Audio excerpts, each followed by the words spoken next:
Assalamualaikum.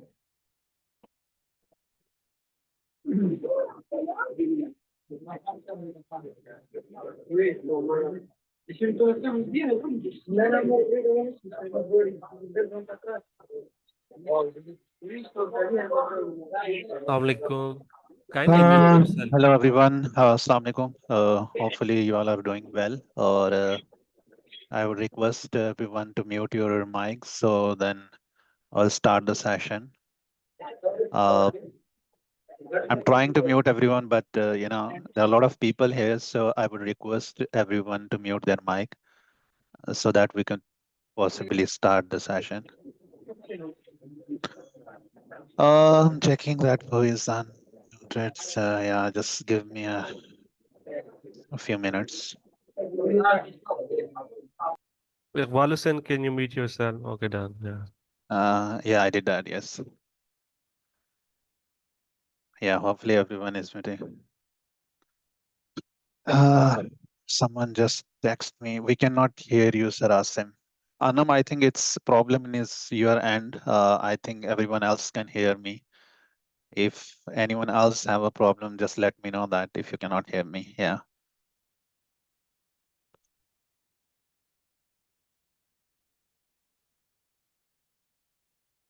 Anam, you have to check your mic. So yeah, I think everyone else can hear me. So well, hello everyone. मेरा नाम आसिम है, and as you might know that we are a team of people who have been working for the success and for the application of specifically for the MIS scholarship. It's been 3 years we started this journey, and uh, we can proudly say that the journey has been amazing in terms of success, in terms of development, and in terms of number of students who got this scholarship. Well, recently we put a little bit efforts and a bit of interest in MTCP as well, because MTCP is also one of the most prestigious scholarship in Malaysia. Since we don't have the data and the kind of exposure in terms of MTCP, that's why we don't discuss MTCP too much.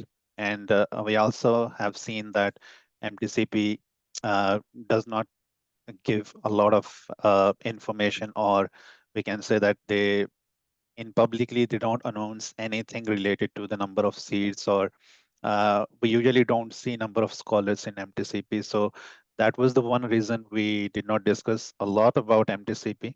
And I think there was another reason, uh, which was that MTCP only covers master scholarships, and in MIS, so we can say that we do have masters as well as PhD. So I think that's the few reason that we mostly focus on MIS as compared to MTCP.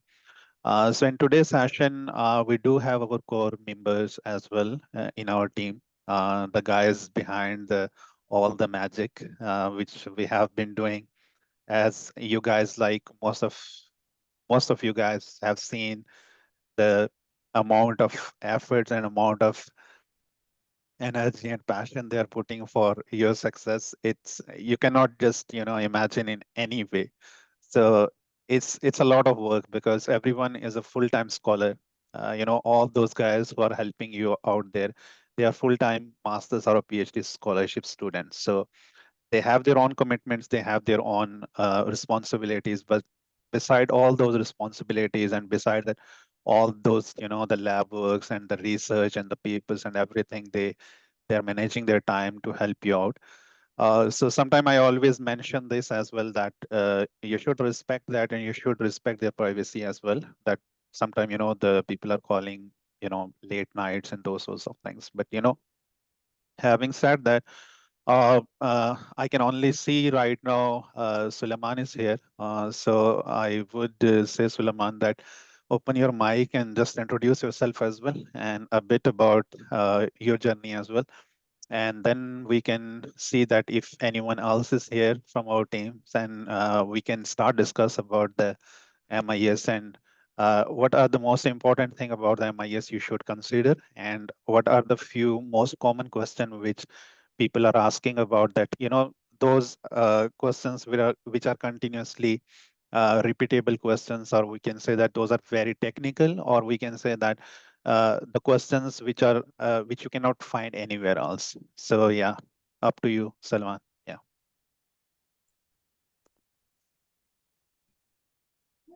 Thank you, Dr. Asim.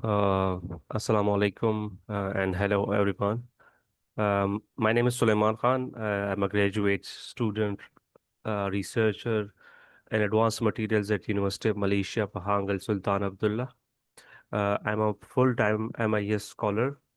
I'm originally from Batkhela, Pakistan, and my work is related to nanotechnology and biomaterials for the biomedical applications. And I have presented at international conferences and conducted research across Taiwan, the Netherlands, and obviously at Malaysia. And today, I'm really excited to be speaking along with the Dr. Asim to share my experiences and my journey regarding MIS. And I hope I'll guide you, each one of you. And we have been doing this for the past 1 or 2 years, and we have admitted more than 50 students through multiple grants and MIS and MTCP scholarships. So I hope you guys will get benefited of this. Thank you so much. Well, thank you, Suleiman. If anyone else is, if Naveed or Muntazir or Majid or Hamid, anyone is here, I'm not sure because there are too many people here, so I cannot see that if the team members are still here or not. So if anyone else is here from our team, would just need to see.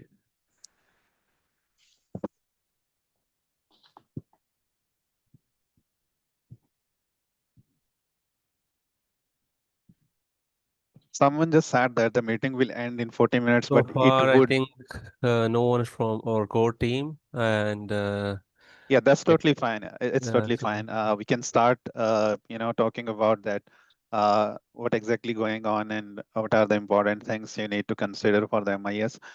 First of all, I think it's a good idea to talk about the frequently asked question. I'm not sure that all of you already go through the frequently asked questions section, because most of the important things they are mentioned there. All of the questions, the technical questions, they are mentioned there.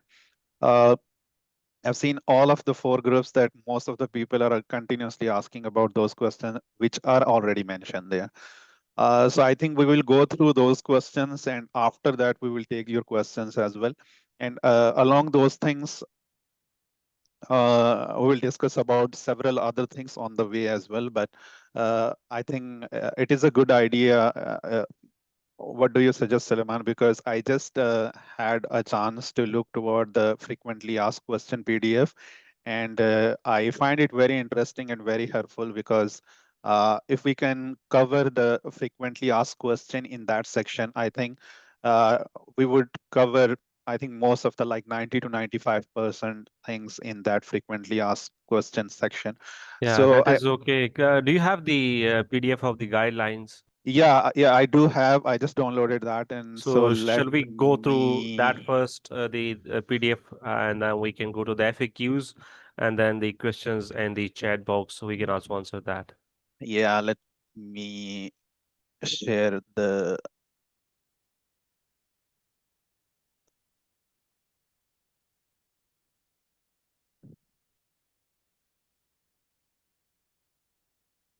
So, do you guys have eyes on the frequently asked FAQ? Yeah, you can open the PDF that you have. It is on. I think I already downloaded it. Wait a minute. Because I have 3 screens, so that's why it's a bit confusing sometimes. So yeah, just give me a time. Is it okay now? Yeah, it is completely.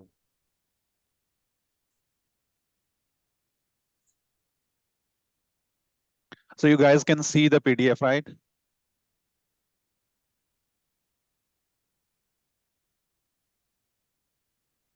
Yes. Suleiman, is it okay? Yeah, it is okay. Yeah, okay, good, good. You know.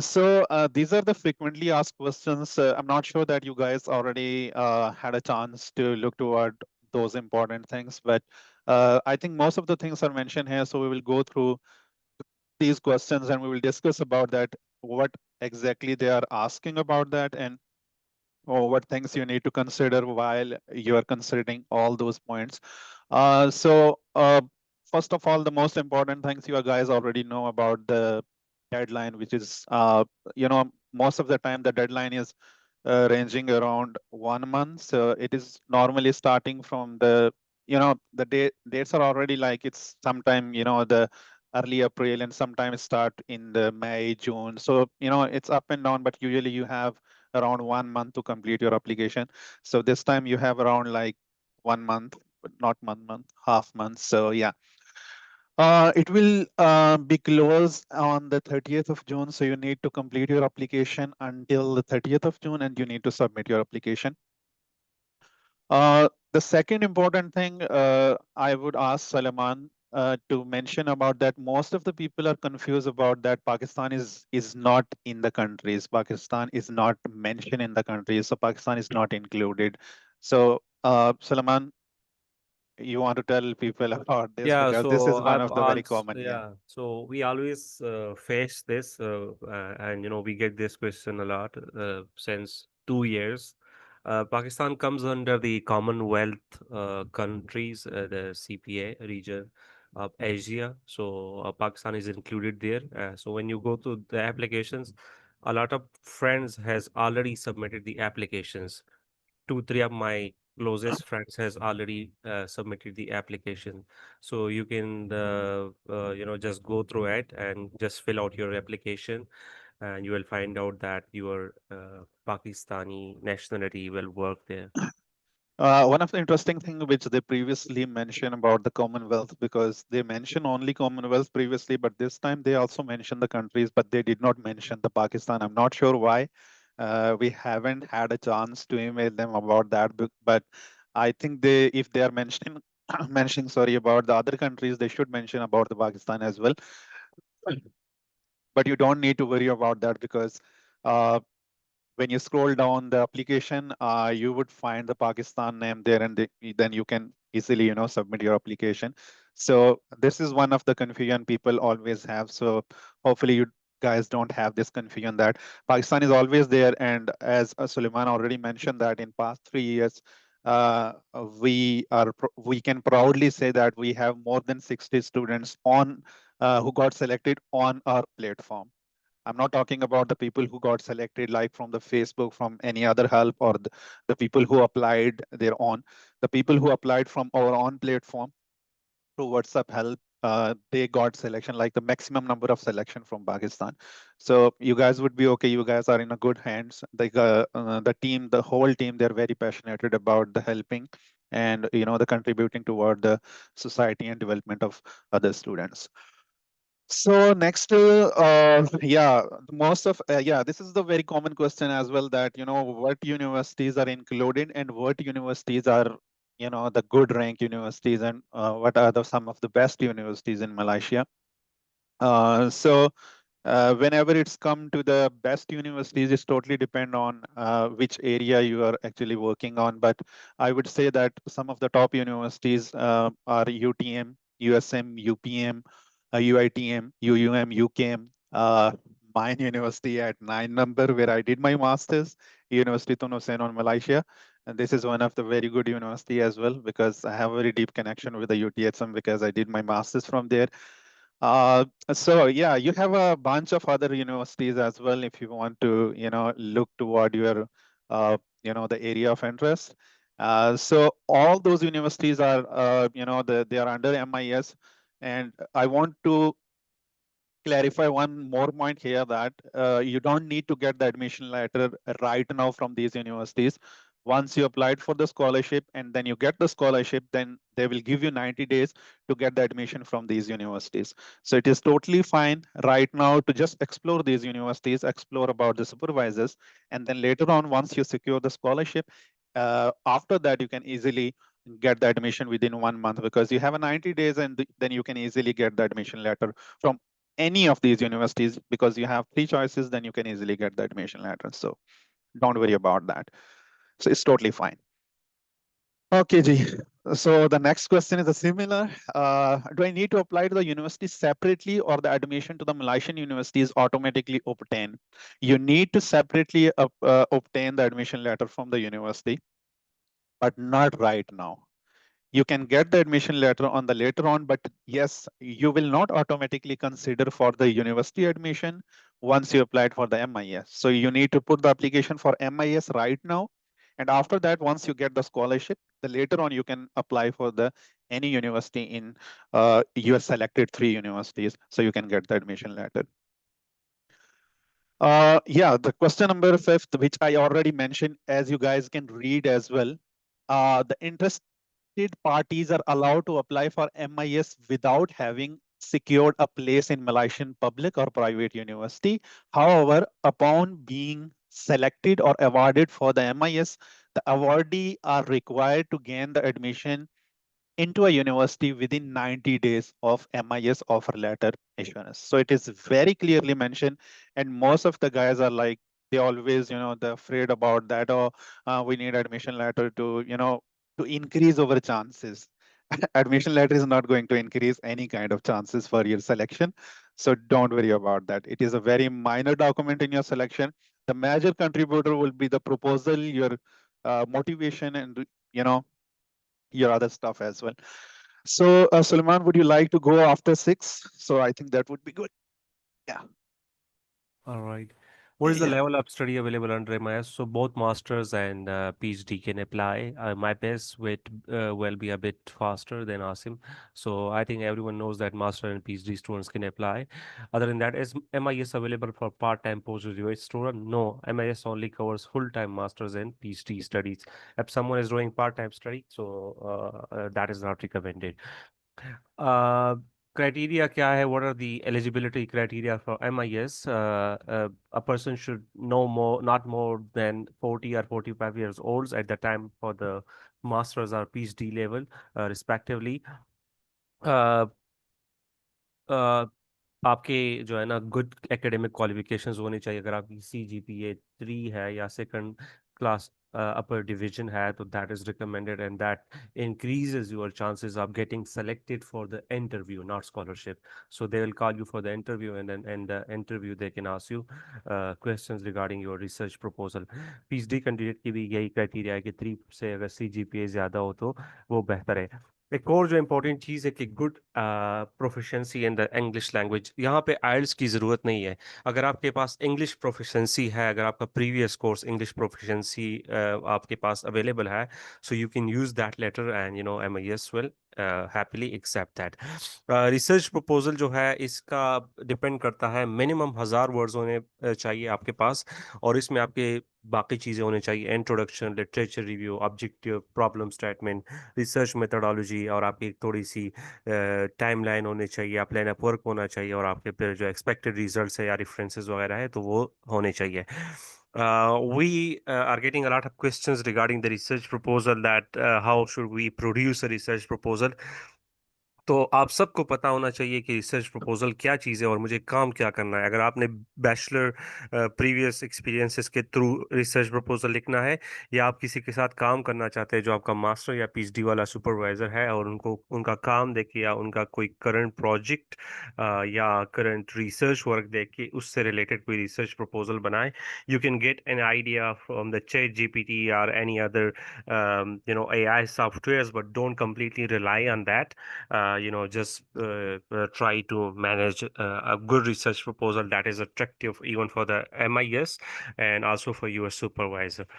What are the areas of study cover under the MIS? तो MIS में बहुत सारी आपके fields आते हैं। इसमें education, arts and humanities, social sciences, journalism, information, business administration and law, natural sciences, mathematics, statistics, information and communication technology, engineering, manufacturing.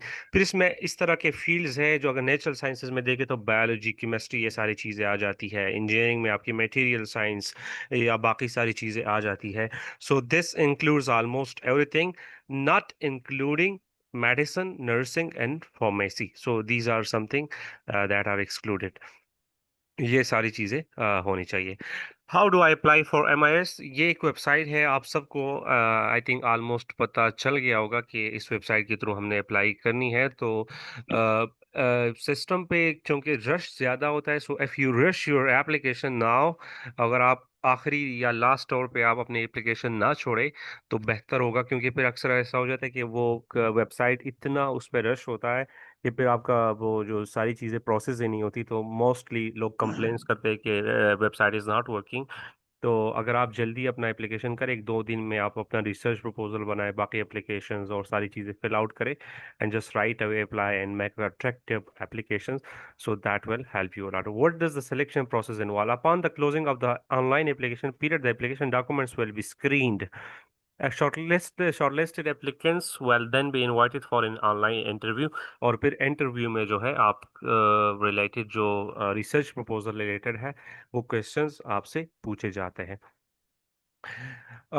I applied for MIS last year but was not successful. If I reapply for this year, well, my application can be considered.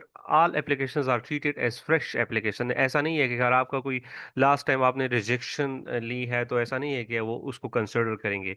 This will be a fresh and new application for you, so they can consider you as a fresh applicant.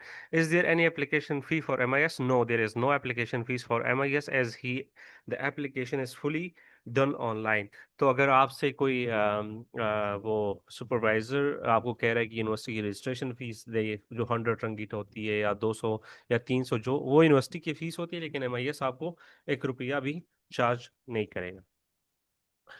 So what are the documents needed for MIS? I think this is pretty clear. आपके पास एक passport होना चाहिए। लोग अक्सर कहते हैं कि हमारे पास पासपोर्ट नहीं है, तो it's clearly mentioned that you should have a passport, a certified copy of the academic transcripts of undergraduate studies.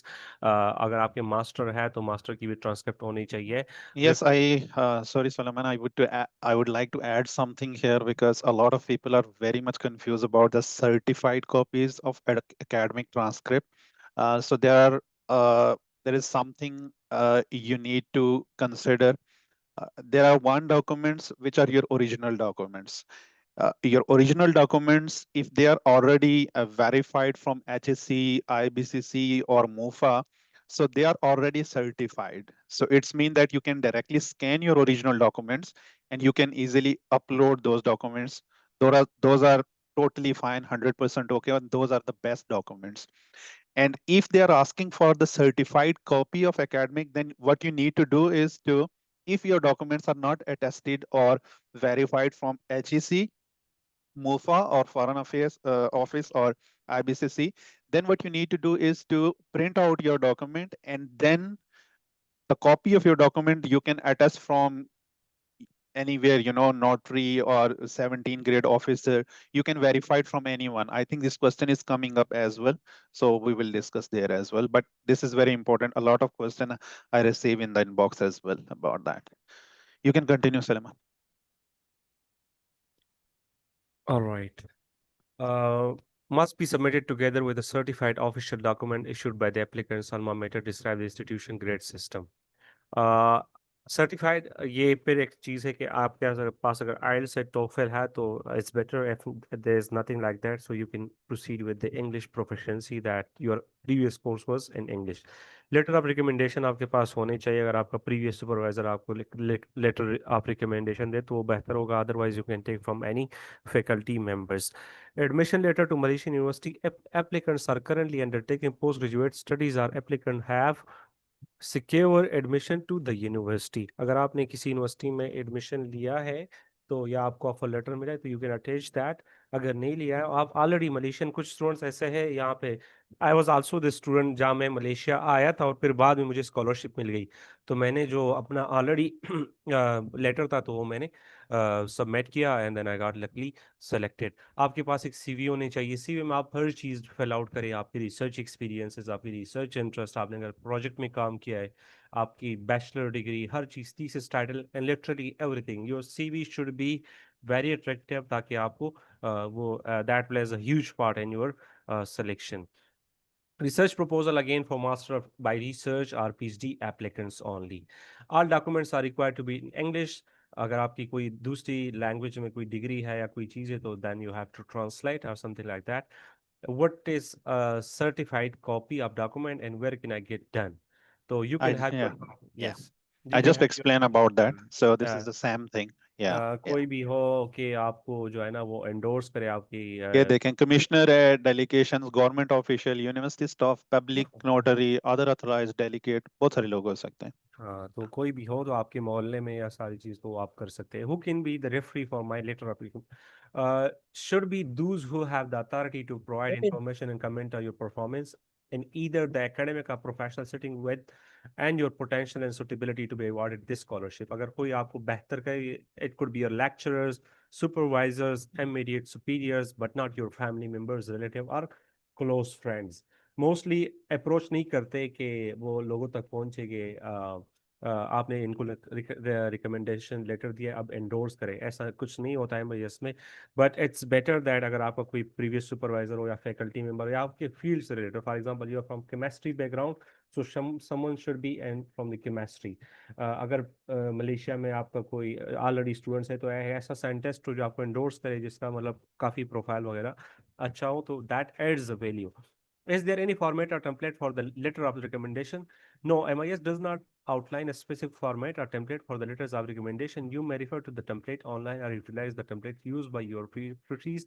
कोई भी फॉर्मेट हो रिकमेंडेशन का वो चल जाएगा, लेकिन एक दो फॉर्मेट ऑलरेडी मौजूद है, तो mostly students go with that and students do Yeah, I सम. think that that is very feasible one, because and that is very useful in term of like they have different kind of sections where you can Actions put and your that. data. Yeah. So I think I would recommend to use that one. But if someone want to use their own, I think that that's a good And idea as try well. try to keep it simple. Try not to add a lot Yeah, of yeah. things, That's because very my important. Yeah. when I was submitting a letter of recommendation, my supervisor said that just write that, okay, Suleiman is good at this, Suleiman is good at characterization, Suleiman is good at academic writing, Suleiman is good in fulfilling the commitments and all these. Just Yeah, write I think, simple, yeah, simple that's things. very important point, because if you're just writing formal and those sorts of statements which you often seen on the CVs or on the Google, or on somewhere in the website, then it is clearly, they will see that, this is just a copy paste thing. So I think you just keep it simple and just write it, a very customized one about yourself, what exactly and what you are in good at something. You are good in characterization, you are good in communication, you are good in data entry, you're good in some kind of like experimental thing. So whatever, I think it's very important point. Yeah, that's a very good point. Ji. Mostly our core members teams are answering the question in the chat. Muntazir Tanvi is there and other members are there. So if there is any question, you can ask there. And if you have a chance in the later part of this session, so we'll give you a chance to speak. Is there any format or template for the research proposal? No, MIS does not outline a specific format or template for the research proposal. However, applicants are expected to write a well-formatted research proposal. I was just reading a research proposal by a PhD student from Pakistan, and she was submitting a research proposal for a Chinese scholarship, and the format was a disaster. So your research proposal should be very straight forward simple. At least आपका font style, आपकी जो heading वाला एक option है और आपकी जो references है, अगर आपने रेफरेंसेस ऐसे डाले हैं जो ऑथेंटिक हो, सारी चीज़ें हो, तो that works better. Syed Asim, आपने वो PDF Oh, screen sorry, I'm so sorry, I'm so पर. sorry, so sorry. Yeah. Wait for a while.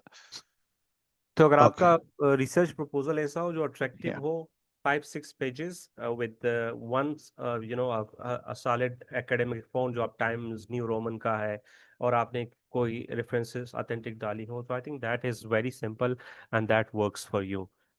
19. Can my research be about other country or must it be focused on Malaysia? Your research must be about or related to Malaysia. ये एक ऐसा point है जो हम interview में फिर भी बताते हैं और अभी भी बताते हैं. If someone is giving a scholarship, for example, it's a US or China or even Malaysia or any Australia or something, people try to, give you scholarships so you can benefit their research and innovation and economy and all those. अगर आपका Malaysia से related कोई research proposal है या उनकी scientific जो काम हो रहा है उनसे रिलेटेड कोई रिसर्च प्रपोजल है, तो that is something very effective and that is something people recommend and people try to they accept that. So अगर आपका रिसर्च प्रपोजल ऐसा हो कि मलेशिया से रिलेटेड हो या मलेशिया के अबाउट हो, तो that is something they will appreciate. Can I carry out my research outside Malaysia? No, our research must be carried out in Malaysia. How long is the sponsorship of MIS? It is for full duration of your master degree, maximum 24 months. Doctorate की जो degree है, maximum 36 months. So after that, you can sponsor yourself. Our supervisor can also sponsor you if they have any grant or any sort of funding. What will be the successful applicants obtained from the sponsorship of MIS? Tuition fee cover करेगा और आपको सिर्फ 1500 ringgit मिलेंगे।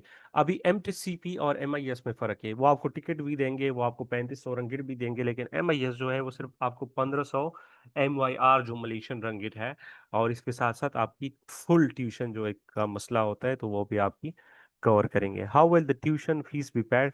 वो automatically जो है वो ministry of higher education जो है आपको यूनिवर्सिटी को पे करेगी, you don't have to be involve in that one.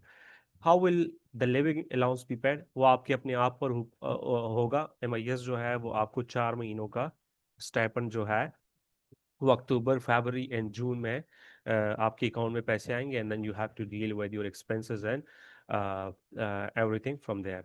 Can the living allowance be paid to a bank account in my home country? No, कोई भी मलेशियन अकाउंट हो, Bank Islam हो या कोई मैं बैंक हो, तो वो उसमें पैसे आएंगे। इट इज समथिंग लाइक कि आप मलेशिया से बाहर नहीं रहेंगे। मलेशिया में it's a commitment, you are signing an agreement that I'll be studying in Malaysia and I'll be staying here. So everything is like these are very simple questions. Do I need to open an account from a specific Malaysian bank, or can it? Bank Islam एक ऐसा है कि recommended है, so that is something we'll be discussing later. A lot of students comes to Malaysia and then they ask that which bank is preferred or which bank should be open an account. So we try to recommend Bank Islam and other banks which are available. Will my tuition fees and monthly allowance be paid if I study online in my home country? Your tuition fees will be paid directly to the university if an invoice is issued, but your monthly allowance will be held until you return to Malaysia for your studies. तो ये फिर बात की बातें हैं, लेकिन a lot of students are getting funding. We won't be discussing those things which are something should Yeah. not be Yeah. discussed openly. Yep. Will I still receive the remaining monthly allowance if I complete my studies before the? No. जब जिस दिन आपने study complete की and then you submit all your documentations and thesis and everything, and then you won't be paying, आपकी fees भी नहीं होगी पे, और साथ साथ आपको, but that is something people try to complete their studies and master in 2 years and PhD in 3 years. Will MIS cover the fees or provide allowances for thesis or paper publications? No. वो एमटीसीपी में books के लिए आपके पैसे हैं, लेकिन MIS आपको ये सारी चीज़ें नहीं देगा। Upon completion of study, would I be contractually bounded to work in Malaysia or with the government of Malaysia? No. ऐसा कोई कॉन्ट्रैक्ट नहीं है कि आप उनके साथ साइन करें कि मैं मलेशिया में काम करूंगा या वो आपको काम देंगे।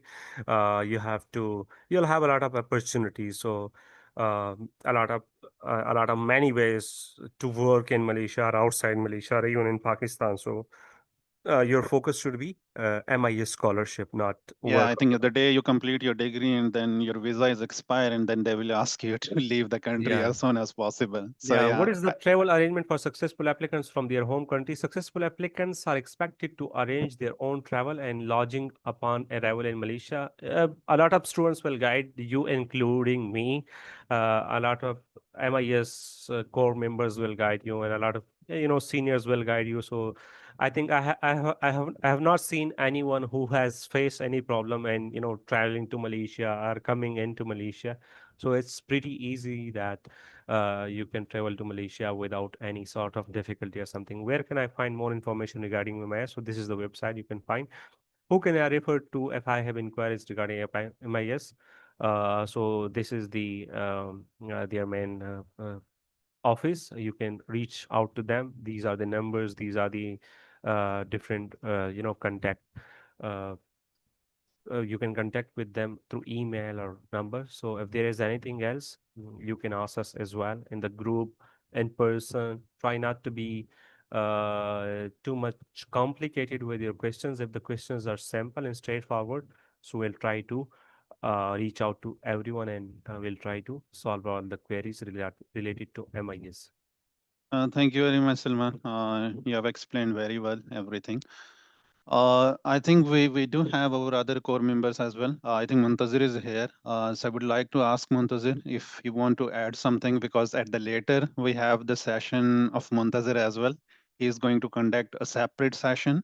So he will explain about everything about the MIS as well. So regarding the CV, regarding the proposal, we will try to arrange a session on the proposal as well. But right now, I would like to ask Muntazir if he's here and he want to add something. Muntazir, are you here? Assalamu alaikum. Walaikum assalam. Muntazir, how are you? I'm good, Alhamdulillah. Sulaiman, thank you so much for this brief discussion with everyone. Asim आपको भी बहुत अरसा बाद देख रहे हैं. बस थोड़ी मसरूफियत थी, and I was I went back to my hometown and then just came back to Australia. I think just last month I came back. Okay. Yeah. But you're I doing think amazing job. I can see in the groups that you're putting a lot of efforts. I was trying to cope up with the things, but sometimes things are really busy. Yeah, But yeah, everyone is. cutting your words, Muntazir. But we have another session at 8 p.m. Malaysian time, and I think 5 p.m. Pakistani time. So Muntazir will be speaking there. Muntazir, a smart and intelligent guy who is studying in a top reputed Very university. prestigious university, yeah. So you can attend also that session to get benefited as much as can. Yeah, that would be great. Muntazir, would you like to add something for yeah? मेरे ख्याल में सुलेमान ने काफ़ी अच्छा explain कर दिया जो questions थे वो वहाँ पे ऑलमोस्ट सारे लिखे होते हैं. फिर भी मैं यहाँ पे देख रहा था उसमें कमेंट्स में फिर भी कमेंट्स भरे हुए हैं. लाइक लोग सुलेमान को सुनना नहीं चाहते और यहाँ पे लिखना चाहते हैं. देखो सुलेमान वही चीज एक्सप्लेन कर रहा है जो आप यहाँ पे कमेंट में लिख रहे हैं. Exactly. So Everyone is writing the similar question which are there in the PDF. I have been explaining this, that if you guys just open this, read about this, 90 to 95% queries are already solved, but we don't bother to read. We just want that someone can tell us or something. Anyways, if there is nothing, Muntazir, from your side, then we will go for the question answer session. And I think now, that's better. Yeah. So what we can do is to you guys raise your hand, and I will ask one by one the name. And before asking question, I would like to say that just be a very a brief question, and if you have like 2-3 questions, just ask one row that my question number 1 is this, my question number 2 is this, my question number 3 is this. And another thing, please don't tell us about your history, that I did my BS from there and I this, I have this. We don't want to listen, because we have a very short time, everyone. So just be careful about that, respect everyone time. So because there are a lot of people here, around 85 people are here, so we need to we will try to go to everyone, and this is only possible if you guys can be very specific. So we will start from Muhammad Yusuf. You can unmute yourself, Yusuf, and you can ask question, and one of our team member will answer your question. Assalamualaikum sir. Yes, walaikum salam. Yes, what's your question? मेरे 3 basic question है. सबसे पहला question मेरा ये है कि जो मेरे करीब के सुपरवाइजर थे, एक मेरे FYP के और दूसरे मेरे को सुपरवाइजर थे. तो मैं तो ग्रेजुएट हूँ 24 में, तो वो दोनों प्रोफेसर यूनिवर्सिटी छोड़ गए, फिर दूसरी यूनिवर्सिटी में चले गए. एक अलग यूनिवर्सिटी में चला गया, एक तो दूसरी यूनिवर्सिटी में चला गया, है ना. तो मैं जब रिकमेंडेशन लेटर लूंगा तो उनसे मतलब उनकी जो करंट डेसिग्नेशन है वो मैं किस यूनिवर्सिटी की रखूंगा? तो जिसकी इससे मर्जी मुझे रख लें, थोड़ी, कोई फर्क नहीं पड़ता. तो मतलब जो पहली यूनिवर्सिटी है उसकी भी रख सकते हैं, मतलब बाद वाली भी रख सकते हैं? बाद वाली रखें तब भी कोई इशू नहीं है ना, because he was your supervisor, then what will be the point of designation? So it's सही है, totally fine, just get the recommendation letter. Why are you complicating things? ठीक है. और दूसरा क्वेश्चन मेरा ये है कि अभी मैंने पेपर लिखा है लेकिन वो नेशनल लेवल के मुताबिक है, इंटरनेशनल नहीं है. तो और यहाँ पे रिसर्च प्रपोजल की इम्पोर्टेंस तो बहुत ज़्यादा है स्कॉलरशिप में। MIS मैंने सुना है इस बारे में। तो हम किस तरह प्रपोजल लेके, मतलब है कि फ्यूचर प्लान को रखते हुए लेके, ताकि फिर बाद में उसी के मुताबिक हमारा रिसर्च भी हो। Yeah, तो I ये would मैं like ask Muntazir to answer this question because he's good in about the proposals and things. Just know, proposal is very important document, but you cannot just write a proposal in one day. You जी, क्योंकि yeah. सबसे पहले मेरे पास तो paper है नहीं, तो मेरी bachelor भी हो गई है, तो मैं किस तरह प्रपोजल लिखूं ताकि मैं फिर बाद वो उसको डिफेंड भी कर सकूं ना। इस बारे में मुझे गाइड कर We'll दें। do the session on proposal separately, but yeah, Muntazir, would you like to add something on this? Yeah, I think. या ओके यूसुफ, मेरे ख्याल में आसिम का एक ऑलरेडी उस पर लेक्चर मौजूद है, आप देख सकते हैं वो भी प्रपोजल के बारे में। लेकिन जो आपका क्वेश्चन है उसमें मैं आपको यही बोलूंगा कि चूंकि आप अगर इंटरव्यू के लिए सेलेक्ट होते हैं तो आपका इंटरव्यू उसी प्रपोजल में से ही होना है। आप उसी प्रपोजल के दोबारा इंटरव्यू के दौरान प्रेजेंट करेंगे 15 मिनट्स में, और 15 मिनट्स का जो क्वेश्चन आंसर सेशन होगा वो उसी प्रपोजल में से मोस्टली होगा। तो आप जो प्रपोजल लिख रहे हैं तो उसको केयरफुली लिखें ताकि आप उसको दोबारा डिफेंड कर सके ड्यूरिंग इंटरव्यू। हाँ, अगर आपकी सिलेक्शन हो जाती है तो वो प्रपोजल आपका फाइनल नहीं है। आप जब मलेशिया आ जाते हैं सुपरवाइजर से मिल लेते हैं, उसके बाद उसको आप मॉडिफाई कर सकते हैं, 50% भी मॉडिफाई कर सकते हैं। हाँ, ये नहीं कर सकते कि आप टोटली वो चीज़ छोड़कर किसी और तरफ चले जाए। That's good. ठीक Yeah, है, I think it's thank you clear very your much. question. और Okay. मेरा आखिरी क्वेश्चन ये है कि कोई व्हाट्सअप आप लोगों का कोई प्लेटफॉर्म हो जिसमें हमें मटेरियल वीडियोस वगैरह मिल सके, तो क्योंकि मुझे पता नहीं है कि कौन सा ग्रुप वगैरह है, तो ये काफ़ी अच्छा होगा मुझे ग्रुप वगैरह मिल जाए We इसमें have आप so many groups. गाइडेंस दें। So yeah, after this meeting, we will put the chat. We will put the link of the WhatsApp group in the chat so you guys can join. I think yeah, a lot of people are actually from our group. Yeah, cool. Thank you very much, that's Yeah, all after from that, Bilal Khan. Hello, Asim. Yeah, Uzair is here. Welcome, Uzair. Thank you. I was there from very first time, but Yeah, I I was was just asking that if listening. anyone is there, but you are No, not. actually, I was thinking that you and Sulman was doing very well. So No, no, it's yeah, all just good. Yeah, listening you. Uzair is our core member as well. Uzair is doing a PhD in physics at USM, and last year he contributed a lot, and his video is also on the YouTube as well. If you guys want to know about the MIS and the basics of MIS, so his video is there. So welcome, Uzair, and if you would like to add Thank you. something, yeah, go ahead. Uh, Yeah. Thank you. बहुत ज़्यादा basic question है इन भाई का। तो मैं Malaysia के हवाले से थोड़ा सा इसमें ऐड करना चाहूँगा कि मलेशिया में जब भी आप कोई भी प्रोजेक्ट देखेंगे, जिस तरह मेरे सुपरवाइजर के पास 2-3 प्रोजेक्ट हैं जो कि यूनिवर्सिटी सॉरी गवर्नमेंट की तरफ से मिले हुए हैं, तो सबसे बेसिक चीज़ इनकी जो है वो उसमें है सस्टेनेबिलिटी, ग्रीन सिंथेसिस, ठीक है। और इसी तरह जो कि इको फ्रेंडली इनके प्रोजेक्ट्स हैं, अगर आप उन पे फोकस करते हैं तो आप सिलेक्ट हो सकते हैं। 95% चांसेस हैं कि आप उसकी बेस पे सिलेक्ट होंगे, ठीक है। और दूसरी चीज़ ये है कि स्टूडेंट, मैंने बहुत ज़्यादा देखा है कि हमारे स्टूडेंट्स को बेसिकली रिसर्च के हवाले से बहुत ज़्यादा नहीं पता होता है जब वो स्पेशली FIP से आते हैं। तो फॉर दोस्त जो कि रिसर्च अभी लिख रहे हैं प्रपोजल, तो आपको 3 चीज़ें 3 जगह पे आपको प्रपोज़ल में बहुत ज़्यादा ध्यान देना होता है। First problem statement, second objectives, third expected result.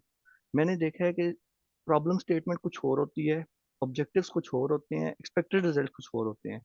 तो अगर आप प्रपोजल बना रहे हैं तो आपको इन तीनों चीज़ों को अलाइन करना पड़ेगा, ठीक है। आपको सबसे Yeah. बेस्ट है कि 3 ऑब्जेक्टिव सोचें, उन्हीं 3 ऑब्जेक्टिव की बेस पे 1 डेढ़ पैराग्राफ लिखें प्रॉब्लम स्टेटमेंट का, और उन्हीं 3 पॉइंट्स को आगे जाके एक्सपेक्टेड रिजल्ट्स पे डिस्कस करें।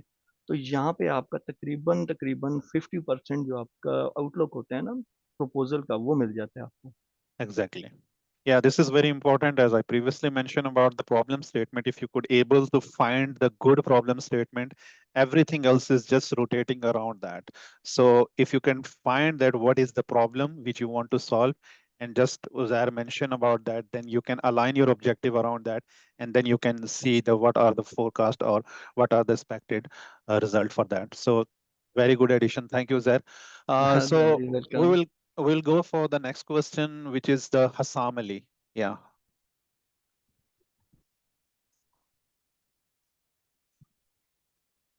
Hassam, you can unmute yourself and ask question. जी सर। सर मेरा क्वेश्चन ये है कि मोस्टली यूनिवर्सिटीज़ पाकिस्तान में रिसर्च में बैचलर में काम नहीं करवाते, यानी कि कोई पब्लिकेशन या फिर आपको रिसर्च की तरफ ले जाएं।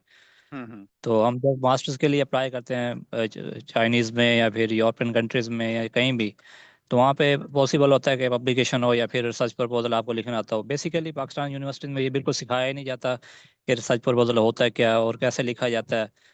तो मेरी आपसे ये यानी कि रहनुमाई चाहिए कि आप किस तरह के रिसर्च प्रपोजल लिख सकते हैं कि कुछ पता ना हो एक बिगिनर लेवल के स्टूडेंट को, किसी भी We फील्ड का हो, just, चाहे yeah, we medical just explain about just a basic, but I'll do the complete session on upcoming days, maybe next week, or you know, I'll try या to sir. manage as early as possible. So hopefully one of our core member will do the session on the how to write a good proposal.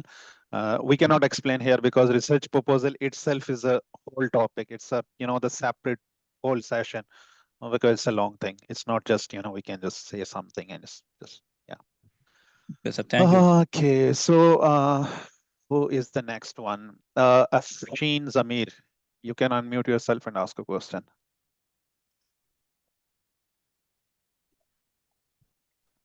अस्सलाम वालेकुम। जी वालेकुम सलाम।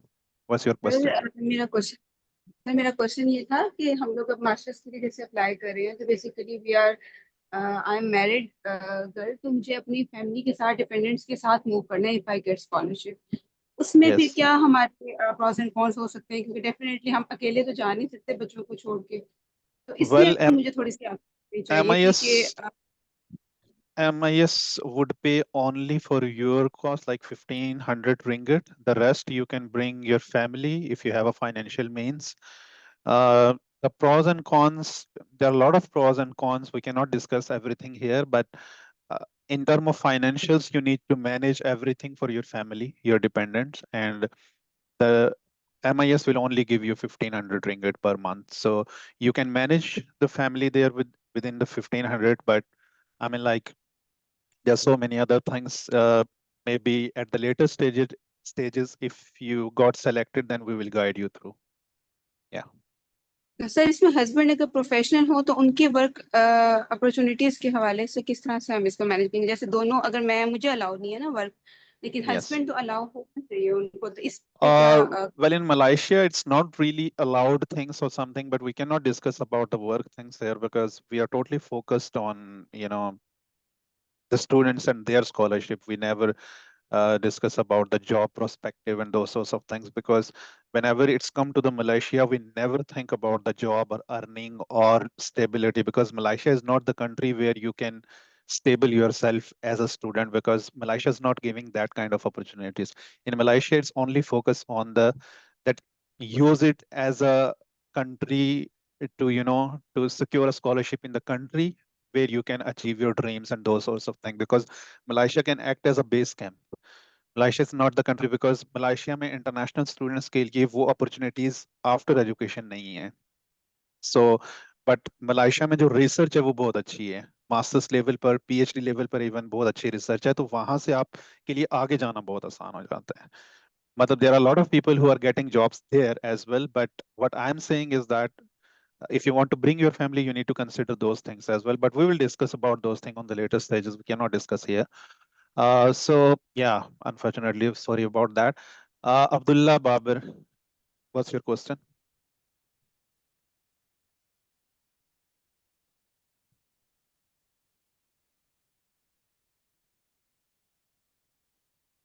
Abdullah, are you there? Okay. We can go next one. Who is the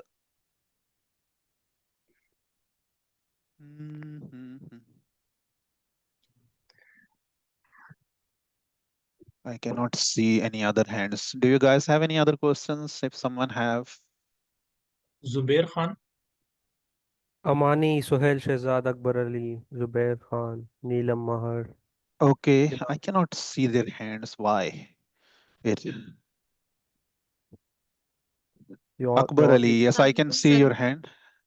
Who is there? Who is that? Neelam. Okay, Neelam. Yes, speak about that. Yeah, cool.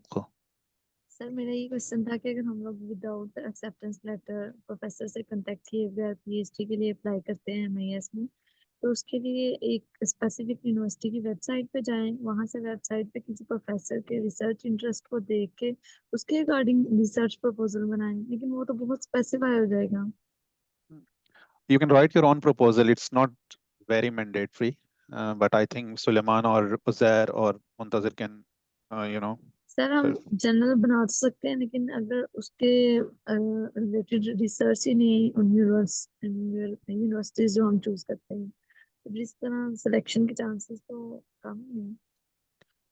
Well, you can contact with the supervisor and you can, write the proposal according to that, or you can modify your proposal according to that.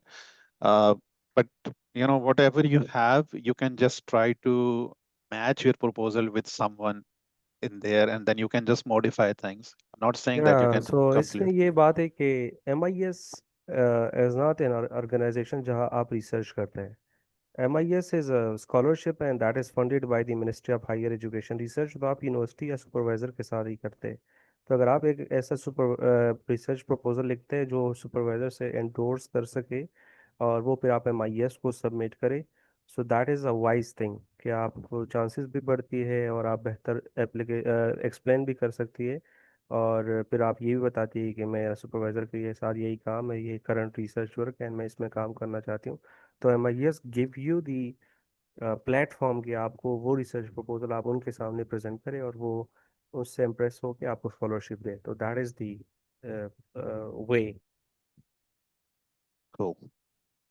Yeah, okay sir, thank I you. can see a lot of messages in the Thank you, chat. sir. So instead of asking things in the chat, I highly recommend to just unmute yourself or, raise your hand and then you can ask a question. I think better way to answer those questions. But, the guys are answering there as well. I can just see that Tazir and Suleiman and other guys are there responding there as well. Yeah, so some questions are coming in the chat. Does the recommendation letter have to be from your supervisor? Can we get it from HOD completely? You can get from anyone. So Rahman Yes. sir commit ये communication उन्होंने लिखा है, ये comments में that है 1 सितंबर लिखे 2025 या मार्च 2026। You can, if you have a offer letter already, you can use 1st September. If you don't have the offer letter now, you can you can write March 2026. Can we change supervisor if we don't like research area there completely? You can change your supervisor at any time of your work. You can change yourself. In Phoenix Hot 11 play, you can unmute yourself and ask a question. Yeah, thank you so much, sir. जी question पूछिए अपना। अच्छा sir, मैंने जो graduation किया है वो 2022 में की थी। उसके बाद जो मेरी यूनिवर्सिटी थी वो परमानेंट क्लोज हो गई है। तो अब मैं रिकमेंडेशन लेटर्स लेना है तो वो मैं कहाँ से लूँ? किसी भी प्रोफेसर से ले लूँ, किसी और यूनिवर्सिटी के प्रोफेसर का? हाँ ले लें, जो आपको देता है इजीली जाएं किसी के पास, उसको बोलें मुझे recommendation. But it is always recommended that a person who know your characteristics, your profile, your whom you work with. So अगर आपने किसी के साथ काम ही नहीं किया तो how that person can identify you or recommend you to something, मतलब वो तो completely एक फेक हो जाएगा। बट स्टिल अगर कोई नहीं मिल रहा तो फिर आप किसी भी सुपरवाइजर प्रोफेसर से ले लें, फिर यही हो सकता है, ऑप्शंस कोई नहीं है अगर आप। बट अगर किसी के असल में ना साथ आपने जी जी असल में मेरे बड़े भाई उनकी जो वाइफ हैं दोनों ना यूनिवर्सिटी में लेक्चरर हैं, तो उनका चलेगा? दोनों से ले लूँ वो? फैमिली का नहीं चलेगा, क्लियरली मेंशन है। चलें, thank you so much sir. जी yes, oh, Ali, unmute yourself and you can ask question.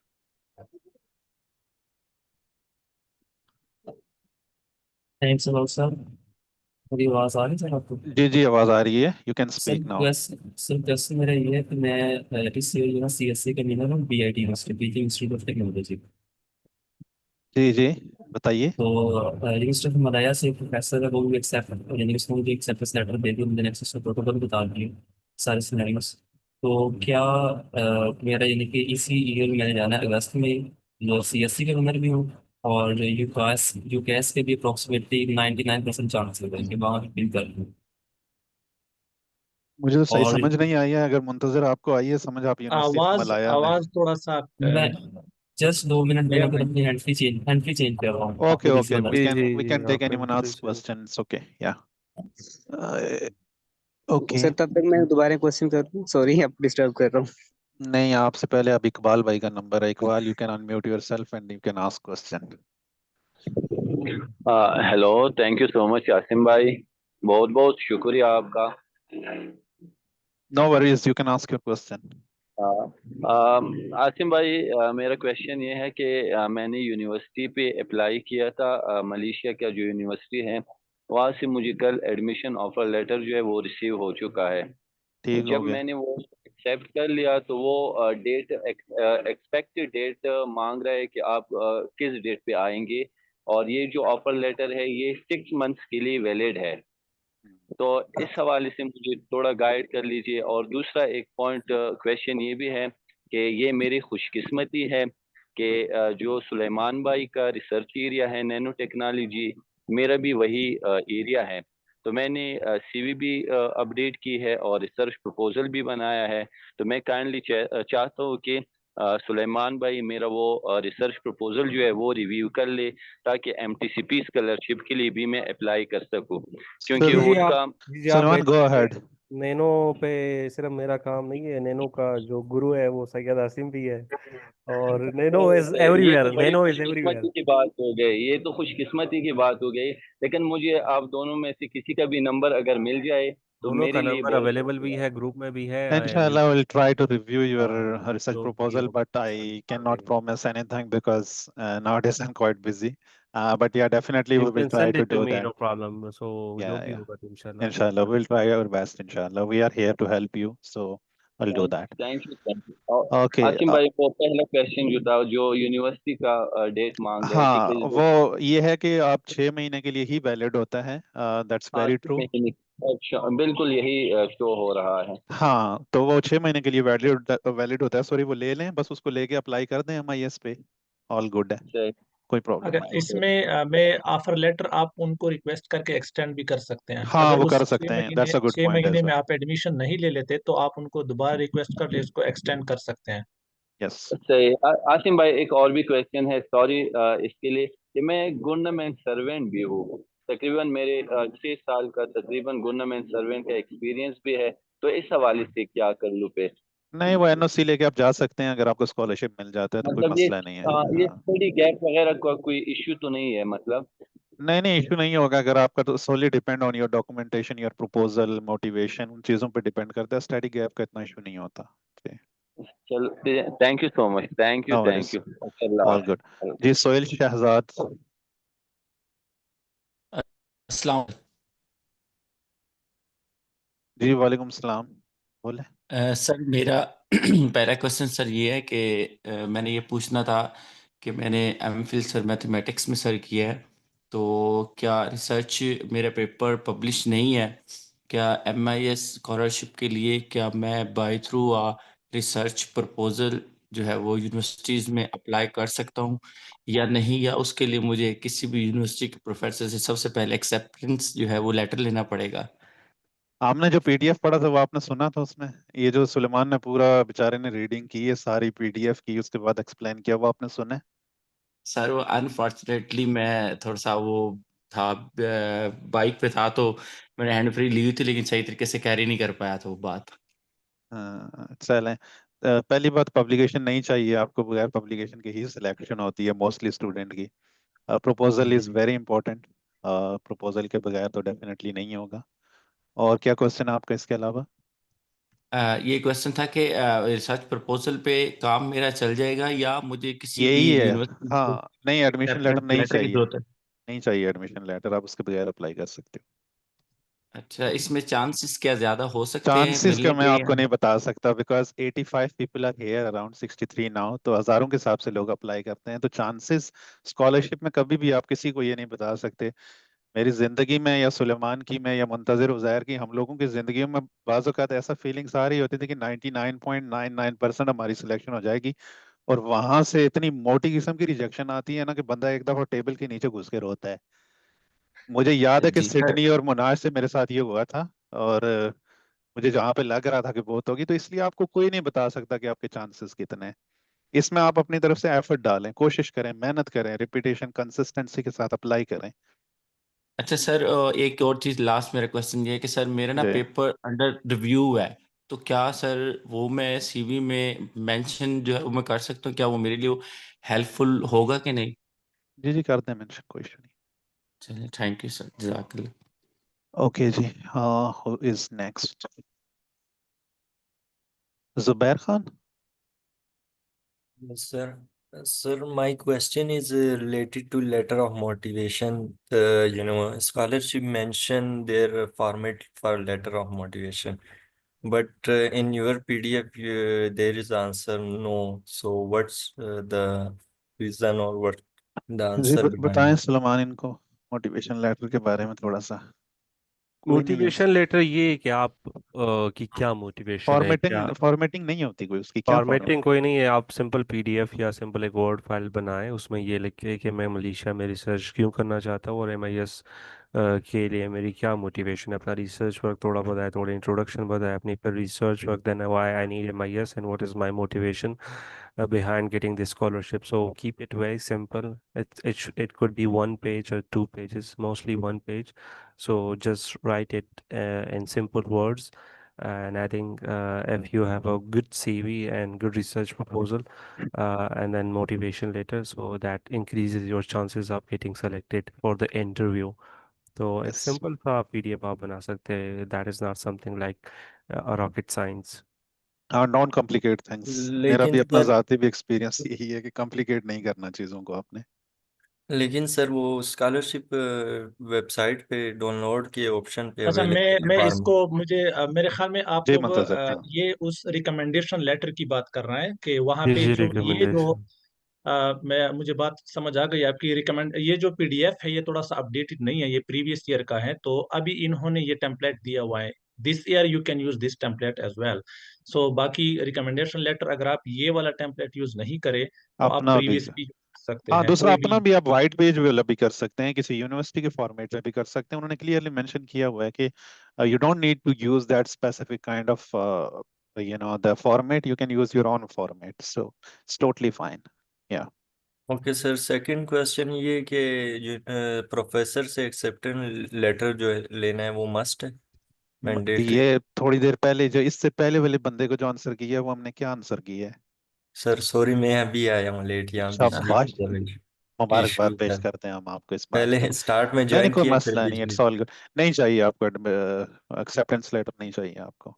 Okay sir. Sir ये जो लेटर ऑफ मोटिवेशन है वो वहाँ लिखना है, राइट करना है, क्योंकि लेटर तो नहीं लिखना होता वहाँ देखें, ऑप्शन। पहले कहीं लिख लें, उसके बाद उसको कॉपी करके वहां पे डाल दीजिएगा। ये तो बड़ी सिंपल सी बात है, इसमें क्या होगा। जी सर, जी sir.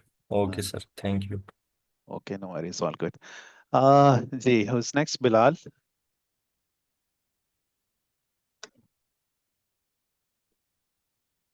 Bilal, you can unmute yourself and ask a question. अस्सलाम वालेकुम सर। जी जी, सुन सकते हैं आपको, बताइए। मैंने रिसर्च प्रपोजल सुपरवाइजर को करवाया था, एसोसिएट प्रोफेसर हैं वो यूएसएम से। ठीक हो गया। उन्होंने एग्री कर दिया, लेकिन ग्रुप में किसी ने कहा था कि किसी को रिव्यू करवा लें। मेरी बेसिकली रिसर्च कैंसर पे है, मेरा बैकग्राउंड जूलॉजी से रिलेटेड, लेकिन नेक्स्ट मैं मूव ऑन मॉलिक्यूलर बायोलॉजी में करना चाह रहा हूँ। देखें, इसमें कोई हम में इशू से तो तो कोई नहीं? आई थिंक नहीं है। नहीं, आप मूव तो कहीं भी कर सकते हैं, बट यूएसएम वाले हमारे पास बंदे मौजूद हैं। उज़ैर, आप बता दें यूएसएम के हवाले से, अगर वैसे तो इनका प्रपोजल का है, बट यूएसएम के हमारे पास स्कॉलर मौजूद हैं यहाँ पे। We have Uzair. Yeah can you repeat your question brother?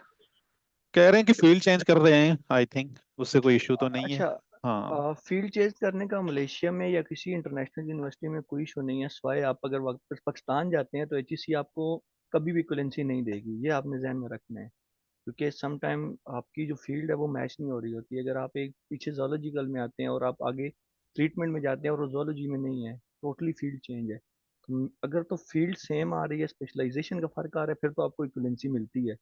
लेकिन सम टाइम आपकी फील्ड जो है ना वो डिफरेंट होती है। जिस तरह अभी हम सारे इधर नैनो टेक्नोलॉजी वाले बैठे हुए हैं, शायद सलमान भी, सब इधर जितने भी हैं सबके हेड में नैनो टेक्नोलॉजी पे वर्क है। तो लेकिन मेरी फील्ड अलग है, इनकी फील्ड अलग है, तीसरे मुसलमान की फील्ड अलग। तो हर बंदा जो है, तो इसी तरह फील्ड जब अलग है। तो आसिम, आपकी फील्ड क्या है? मैं भूल गया हूँ। मेरा काम मोस्टली केमिस्ट्री, पॉलीमर्स, नैनो भी है, अभी नैनो, एमल्शंस भी है। आसिम का जो है नैनो है वो केमिस्ट्री साइड पे है, मेरा जो नैनो है वो बायोमेडिकल साइड पे है, और और उजैर का मेरा जो एनर्जी नैनो है वो स्टोरेज वाली फिजिक्स। साइड।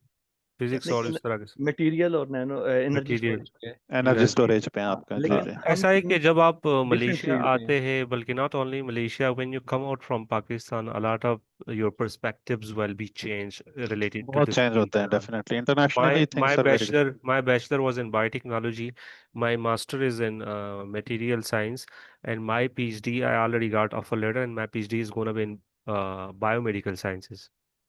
तो हाँ कम्प्लीटली एक बहुत बड़ा शिफ्ट वो आता है, एंड बहुत दैट इज शिफ्ट। समथिंग। और ये जो शिफ्ट आ रहा है ना, इसकी वजह से मुझे इंकरेजमेंट मिलती है, इसकी वजह से मुझे अप्रिसिएशन मिलती है कि मतलब आपकी वैल्यू ज़्यादा बढ़ती है कि you are from zoology and then now you are going to microbiology. तो माइक्रोबायोलॉजी का यूएसएम में भी बहुत काम है, और जूलॉजी में एक लड़का है Naveed Naveed UPSI Sultan Idris university में है, जूलॉजी का है, एंड नाउ हाँ he is going to Taiwan for the internship. तो नवीद आज नहीं आए, हमारे टीम के बहुत ही खास मेंबर हैं नवीद, बट ही इज तो नॉट हियर उज़ैर आई की थिंक। बात मैं एंडोर्स करूंगा, you can change your field at any time of your academic journey, so no problem. अगर पाकिस्तान वापस जाना फिर ना कर ये भी याद फिर रखो, आपको सोचना है फिर भाई, सोच लेना। दुनिया में आगे कहीं भी निकलना है तो फिर ना सोचे। या हमारे यहाँ बहुत तंग किया जाता है वहाँ पे, एनीवेज या वो इवन कि हम सब की फील्ड मेरा में भी यही है। सर ओके मेरा जी। ना बेसिकली उसका कैंसर रिसर्च पे जो मेरा मैंने work article research proposal review करवाया है सुपरवाइजर को, उसने जी जी ओके कर दिया। मैं ये चाहता हूँ कि सीनियर है आप में से उसको एक बार रिव्यू कर दे।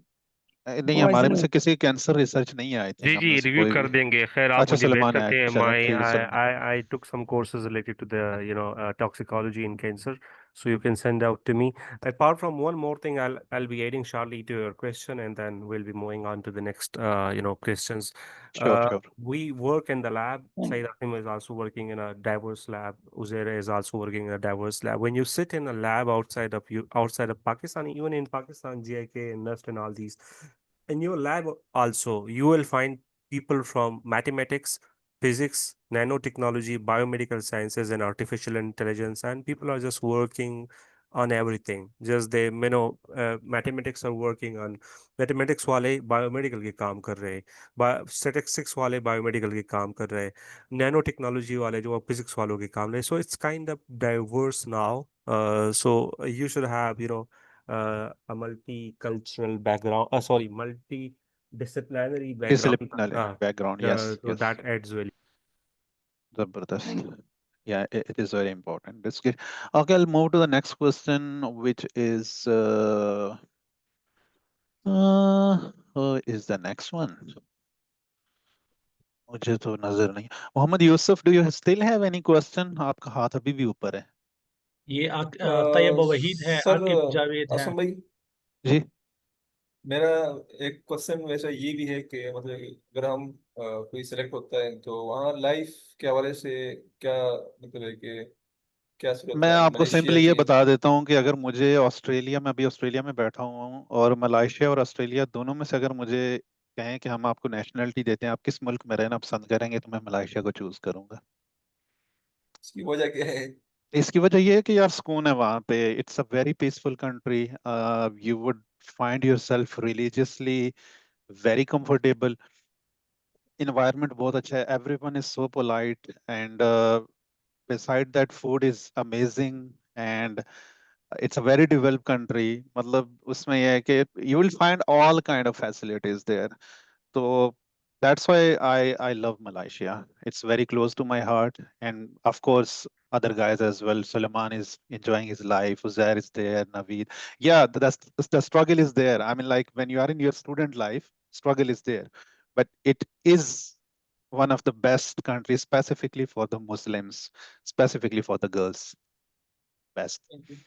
और रिसर्च के हवाले से मतलब कैसे हम अब इसको देखेंगे रिसर्च टेक्नोलॉजी अब आप रिसर्च के देखें हवाले कि मैं से? मास्टर्स वहां से करके तो फुली फंडेड स्कॉलरशिप पे मैं अगर पीएचडी में यहाँ पे ऑस्ट्रेलिया आया हूँ, तो इट्स मीन कि there is some quality in research university में भी, और आपके अंदर अपने अंदर भी तो होनी चाहिए ना, वो एक तड़प होनी चाहिए, मेहनत। बाकी अब सुलेमान माशाल्लाह से कर रहे हैं, वो भी आगे उनको भी एक्सेप्टेंस मिला है, बहुत अच्छी कंट्री का, बहुत अच्छी जगह जा रहे हैं। नवीद अभी वहां से ताइवान गए हैं, हमारी टीम के मेंबर हैं। हामूद बहुत अच्छी रिसर्च कर रहे हैं, माजिद बहुत अच्छी रिसर्च कर रहे हैं, Muntazir is doing amazing at UM, Uzair is doing at USM. So one of the top universities in Asia, UM 65 पे वर्ल्ड पे है। तो बेस्ट है। ये आपको लोग पाकिस्तान से मिसगाइड करते हैं जी कि मलेशिया जंगल है, तो पता नहीं। जब मैं गया था, मेरी वालदा के पास भी कोई जाके कहता है वो जंगल में क्यों भेजा, वो परेशान हुई थी तब भी। तो हमारे यहाँ ना लोग पागल हैं, वो आपको बैठ के कहेंगे जी मलेशिया ऐसा है वैसा है, आप खुद जाएंगे आपको आइडिया हो जाएगा। So don't believe on anyone और वो रोमर्स। आप खुद जब जाएंगे, आप मेहनत करेंगे, आपको आइडिया हो जाएगा। Thank you very much. Don't listen anyone. और जी Ejaz Ahmad, what's your question?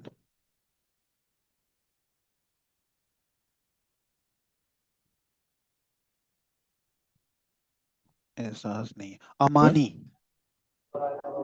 Okay, Ejaz is there I think. या आवाज आ रही है मेरी? जी जी आवाज आ रही है, क्वेश्चन पूछें। जी आसिम भाई, तो मेरा क्वेश्चन है कि मेरा बीएस है प्योर साइंसेस में, इन्वायरमेंटल साइंसेस में, और अब मैं चूज कर रहा हूँ केमिकल इंजीनियरिंग यूटीएम से, क्योंकि उनके पास है AMTEC, advance membrane technology research centre. तो जो मेरा बीएस पे मेरे प्रोजेक्ट जो थीसिस थी मेरी, वो भी इलेक्ट्रोस्पन मेम्ब्रेन्स पे थी, nano fibre membrane for treatment of waste water. देखें, एक्सप्लेनेशन बहुत ज्यादा देने की जरूरत नहीं है, आप डायरेक्टली क्वेश्चन पे आ जाएं। जी जी, तो क्या ये ट्रांजिशन मतलब ओके है, मुझे जाना चाहिए केमिकल इंजीनियरिंग की तरफ या नहीं? अभी हमने थोड़ी देर पहले इस पे तकरीबन आई थिंक 10 मिनट लगाए हैं सबने। सुलेमान ने भी इस पे बात की, उजैर ने भी बात की है। तो मुझे नहीं लगता कि अब हमें मजीद इस पे बात करनी चाहिए। If you want to come back to Pakistan, don't change your field और like move from here to there. If you want to settle up yourself in any foreign country, तो BBA करके तो आगे आप अगर MBBS करना चाहते हैं तो तब भी अगर आप में क्वालिटी है तो वो ले लेंगे, तो कोई मसला नहीं होगा, आपको अप्रिशिएट करेंगे वो। या ठीक है आसिम। अच्छा, और एक हमारे मेरा जो बीएस का प्रपोजल था, जो हमने बीएस पे काम किया था, रिसर्च प्रपोजल पे, उसमें कोई चेंजेस करके हम वो भी मास्टर्स के लिए हम आगे फॉरवर्ड कर सकते हैं या नहीं? बता सकते हैं आपको। सलमान मुंतजर कोई बता दें इनको, इस क्वेश्चन आंसर कर दें। What is the question? Question क्या था? Can कह you रहे हैं कि repeat? मॉडिफाई कर रहे हैं हम BS के जो हमारा फाइनल ईयर प्रोजेक्ट है उसको मॉडिफाई वगैरह करके हम मास्टर्स के लिए। हमारा एक MIS स्कॉलर है, मैं उसका नाम नहीं लूंगा, बहुत क्लोज है सही है। उसने अपने बैचलर का काम करके मास्टर की डिग्री ऑलमोस्ट कंप्लीट करेगा, and he is studying in university of Malaya. यार मतलब लोग समझेंगे मैं हूं, मैं नहीं हुई है। तो सर पीएचडी क्या है यार, हमें पता है। It's okay, it's okay. Master का है। अच्छा, जो बाई का क्वेश्चन है, तो मेरे ख्याल में उसका जो प्रीवियस काम था वो तो पाकिस्तान के अकॉर्डिंग होगा या राइट। तो बेहतर बात यह है कि आप नया प्रोजेक्ट लिख ले और मलेशिया के अकॉर्डिंग लिख ले। आपका काम मलेशिया में होना चाहिए अगर आप एक्सेप्टेंस सिलेक्शन चाहते हैं। नहीं, जी अगर जी इनके काम भाई, में इतनी मैंने जो जान है। रिसर्च की है इस बारे में, तो वहाँ भी जो यूटीएम का जो लैब है एमटेक, वो भी नैनो मेम्ब्रेन्स पे काम कर रहा है, जो मेरा बीएस का वर्क है। तो मैं उसी को कंटिन्यू करना चाहता हूँ, तो उसी बारे आसिम, में इसका पूछना आंसर था तो जो। आपको करना चाहिए वैसे।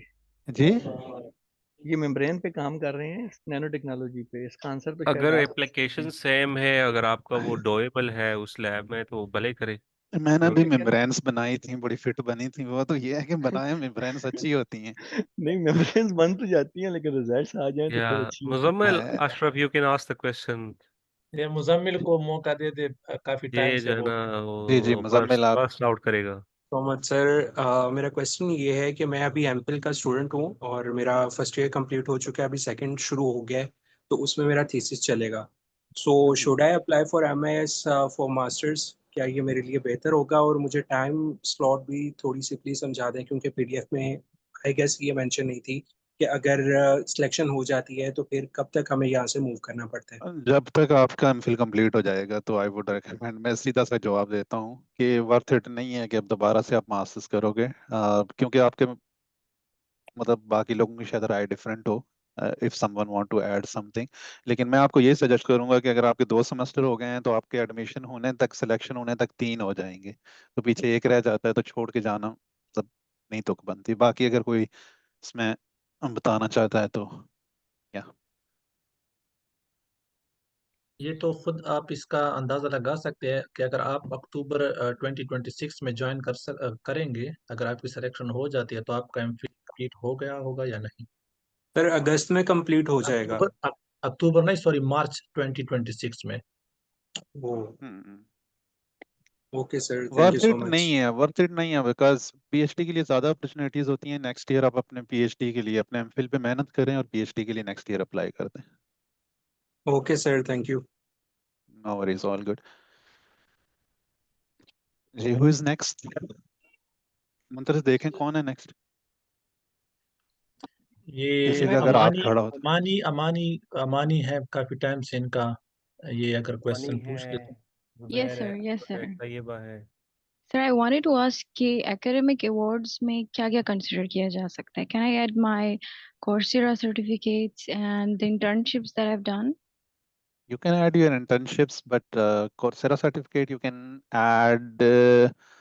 I think if there is any additional or achievement or something section, तो वहाँ पे आप ऐड कर सकते हो, या फिर वो सर्टिफिकेट से रिलेटेड अगर कोई सेक्शन है। मैंने तो बहुत अरसा हुआ पोर्टल ही नहीं देखा। आई थिंक जो रिसेंटली अगर किसी ने पोर्टल देखा है तो आंसर कर दें। No sir, I think Suleman, there isn't. So मेरे मुंतज़िर ख्याल में आपको आइडिया होगा आई थिंक मेरे शायद। ख्याल में अभी आपको मैंने चैट में भी इसका जवाब दे दिया था। बिल्कुल, आप जो आपके ये मैं कोर्सेरा के हैं, जो भी आप उसको जमा वहाँ पे लिख सकते हैं। इवन मैंने खुद भी वहाँ पे मेंशन किए थे जो जो कोर्सेज मेरे साथ थे। yes sir, इंटर्नशिप भी आप वहाँ पे मेंशन, इवन आपने अगर कोई इस तरह सेमिनार वगैरह वेबिनार्स, वो सारे चूंकि yes, आपके एकेडमिक से रिलेटेड होते हैं तो वहाँ पे आप सारे मेंशन कर सकते हैं। लेकिन इस चीज़ का ख्याल रखें कि विद इन 3 ईयर्स उन्होंने लिखा हुआ है, जो अभी 3 ईयर्स के अंदर अंदर जो आपने ये चीजें की हैं उनको मेंशन कर दे वहाँ पे, क्योंकि ऐसा कोई दूसरा ऑप्शन आपके पास नहीं है जहाँ पे ये चीजें आप yes, मेंशन कर available. सकें। Yes sir.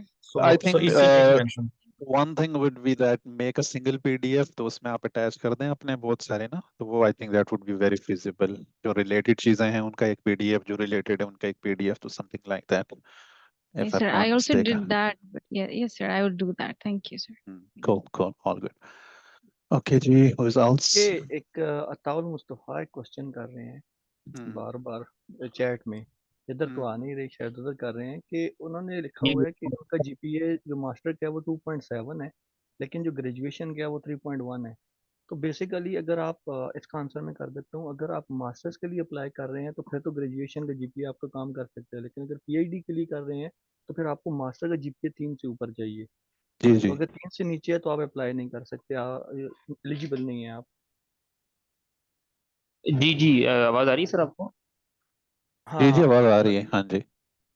सर इसमें यह है कि मैंने बिल्कुल आपकी बात ठीक है, क्योंकि रिक्वायर्ड जो सीजीपी था वो 3 था, तो मैंने ग्रेजुएशन बेस पे अप्लाई किया, तो ऑफर लेटर ना आ गया, रिसीव हो गया है। तो क्वेश्चन मेरा ये था, क्योंकि मैंने जो डॉक्यूमेंट्स पहले दिए थे वो मैंने मास्टर बेस पे, जैसे प्रोफेशनसी सर्टिफिकेट है और जो रिकमेंडेशन लेटर है वो मेरे मास्टर बेस के बने हुए हैं, तो अब मुझे दोबारा चेंज करने होंगे सारे डॉक्यूमेंट्स ये? सवाल ये कि आपने अप्लाई मास्टर बेस के लिए किया पीएचडी के लिए किया? अगर आप मास्टर के लिए नहीं, किया तो मैंने सारे उस ग्रेजुएशन हिसाब बेस पे से किया, नहीं मैंने नहीं, ग्रेजुएशन बेस पे किया अप्लाई। आप एडमिशन मास्टर में अगेन मास्टर करना चाह रहे हैं ना दोबारा, हाँ, तो तो ये फिर आप पॉसिबिलिटी इधर अगर है तो फिर तो कोई। नहीं। देखिए अगर आप पीएचडी के लिए अप्लाई करते हैं ना तो फिर तो आप एलिजिबल नहीं है, मास्टर के लिए करते हैं तभी आप एलिजिबल हैं एमआईएस के लिए। तो आपको अच्छा अच्छा, क्योंकि मतलब मास्टर दोबारा बेस पे से, मास्टर अगर 2.7 से जीपीए तो वो मतलब ओके, कोई इशू नहीं है उसमें? हाँ, क्योंकि मास्टर आपने शो ही नहीं करना उनके लिए, आपने सिर्फ और सिर्फ वहाँ पे आपने बैचलर शो करना है खुद को फिर। मैं यही अर्ज कर रहा हूँ ना, क्योंकि अब मैंने जो रिकमेंडेशन लेटर बनवाए हैं ना, वो मैंने बनवा दिए मास्टर बेस पे, कि उसमें ये मेंशन है कि मेरा जो सेशन है वो मतलब 18-20 सेशन है, और मैंने मास्टर्स किया है इस ईयर में, और रिकमेंडेशन लेटर भी मैंने उन्हीं प्रोफेसर्स के मतलब लिखे हैं। तो मैं ये पूछ रहा हूँ कि अब वो फिर वेस्ट हो जाएंगे, मैं दोबारा से नया प्रोफेशनल लेटर बनवाऊँ, और रिकमेंडेशन लेटर मतलब जो मेरा बीएस का ग्रेजुएशन का सेशन है 14-18, वो उसमें मेंशन करवाऊँ? हाँ डेफिनेटली आपको वो चेंज करना पड़ेगा, क्योंकि अगर आपको इनको अच्छा, बता देते हो कि मैंने मास्टर किया हुआ है, या आपको उधर से रिजेक्ट कर देंगे। सही सही सही, ठीक हो गया सर जी। मतलब वो लेटर भी दोबारा बनवाऊं, प्रोफिशिएंसी लेटर भी, और जो प्रोफेसर के लेटर थे वो भी दोबारा बनवाऊं? डेफिनेटली। जी जी सर, बहुत शुक्रिया sir, thank you. Welcome. Okay जी, anyone else have any question? Sir मेरा एक क्वेश्चन है एलओआर और बाकी कम्युनिकेशन गेट के हवाले से। तो सर मैंने 2024 में एलओआर लिए थे, मैंने जो एक्सपेक्ट की है, तो उसमें मेरा जो मतलब प्रोफेसर ने मुझे कोर्स कराए थे उसके अलावा उन्होंने मतलब जो कुछ तारीफ वगैरह थी वो लिखी हुई है, उसमें स्पेसिफिक किसी स्कॉलरशिप का नाम नहीं है। तो मुझे दोबारा एलओआर लेनी चाहिए या नहीं लेनी चाहिए? और दूसरा क्वेश्चन मेरा ये है कि कम्युनिकेशन डेट जो है वो कौन सी सिलेक्ट करूँ, सितंबर की करूँ या मार्च की करूँ, क्योंकि मैं चाह रहा हूँ कि पहले मुझे सिलेक्शन हो, उसके बाद जो है मैं जो है यूनिवर्सिटी के लिए अप्लाई करूँ। मार्च की कर लें अगर आपने बाद में हसल नहीं करना, रश नहीं करना। अगर जल्दी करना है तो सितंबर की कर दें, कोई इशू नहीं है, ये it's totally depend on you. और पहली जो आपने एलओआर की पूछी है, तो एलओआर में अगर डेट नहीं मेंशन है तो आप यूज कर सकते हो उनको, अगर वो जर्नल किस्म के हैं। बट जर्नल की इतनी वर्थ नहीं होती। याद रखिएगा कि जो कस्टमाइज होते हैं एलओआर वो बहुत इंपॉर्टेंट, जैसे सुलेमान ने मेंशन किया था शुरू में कि don't complicate things, just right a simple one जहाँ पे ये मेंशन हो जाए कि जैसे आपका क्या नाम है, कौन है आप, किधर है? सर हाँ, आकिब जावेद। आकिब है कि आकिब ये है, आकिब जो है वो पढ़ने में अच्छा है, आकिब करेक्टराइजेशन में अच्छा है, आकिब लैब वर्क में अच्छा है। मतलब वो एक सिंपल सा हो लेकिन जिसमें आकिब के ऊपर फोकस हो, तो उसकी वर्थ ज्यादा होती है। तो इंस्टेड ऑफ दैट के वो एक जो कहीं से जैसे हम एक बनी बनाई स्टेटमेंट उठा लेते हैं चैट जीपीटी से या गूगल से जी के आई फाइंड हिम वेरी पता नहीं क्या क्या वो लिखते रहते हैं हमारे लोग इन जी के passionated about the field and दो सोर्स ऑफ थिंग, तो उससे वो जो चिकने चिपटे होते हैं ना अल्फाज, उनसे ज्यादा बेहतर अल्फाज ये होते हैं जी कि Aqib is extremely good in this and we have been working on this and he did that, he contributed that, he achieved that। तो वो उस टाइप का अगर आपको रिकमेंडेशन प्रोफेसर बना के देता है या आप खुद भी बना के उनसे साइन ले लेते हैं तो that would be very beneficial for you. मेरा अपना एक्सपीरियंस यही है जी। ओके जी, अकबर अली। अस्सलाम वालेकुम सर। सर मेरा क्वेश्चन ये है, मैंने ना चाइना से मास्टर कर रहा हूँ, मेरे 2 सेमेस्टर हो गए हैं, तो ना पीएचडी के लिए मेरा इरादा है, तो क्या मुझे अगले साल का वेट करना चाहिए या अभी से इस मरतबा भी मैं अप्लाई कर दूँ? ये आपको लड़के बताएंगे। ठीक है। और ये सर आप, मैं ना, हाँ जी। जी जी सर, मैंने कोर्स वर्क कंप्लीट किया, तो मैं ना अभी अपने वो थीसिस पे काम स्टार्ट किया हुआ है, तो मैं उधर मेरा वो कोई पब्लिकेशन और रिव्यू आर्टिकल इस तरह की चीज़ अभी तक कोई नहीं, तो इन चीज़ों का भी एप्लीकेशन में कुछ असर होता है या ये चीज़ें, जैसे एक लड़का कमेंट में बता रहा था कि मैंडेटरी नहीं है ये पब्लिकेशन? उज़ैर इनको बताएं आपके क्या करना चाहिए, इनको चाइना से अभी आ जाना चाहिए फ्लाइट लेके या इनको इंतजार करना चाहिए कंप्लीट है? यार भाई, एक तो बात यह है कि अगर आप अभी अप्लाई करोगे तो आप जीपीए किधर से लेके आओगे, अपना रिजल्ट कार्ड किधर से लेके आओगे, क्योंकि अभी तो आपके पास पूरा 1 साल पड़ा हुआ है आपको डिग्री कंप्लीट करने, तो इन शॉर्ट यही है कि आप नेक्स्ट ईयर का वेट करो, तो अपना टाइम ठीक ना है। जाया करो, उनके एप्लीकेंट्स का भी जी टाइम ना जाया करो, तो जी जी। डेफिनेटली आप नेक्स्ट ईयर के लिए वेट करो। और दूसरी बात यह है कि हम अभी डिस्कस कर चुके हैं, सलमान तो 3 दफ़ा डिस्कस कर चुके हैं कि पेपर मैंडेटरी नहीं है, आसिम भाई भी तो 3 दफ़ा ये बात कोट कर चुके हैं। जी यहाँ जी। पे एमआईएस के लिए हम पीआईडी पे बैठे, मेरा कोई पेपर नहीं था जब मैं आया हूँ। और ज्यादातर वही लड़के सिलेक्ट होते हैं जिनके पेपर्स नहीं होते। आई वाज इन मलेशिया और मेरा जानने वाला एक लड़का था, उसके 18 पेपर्स थे।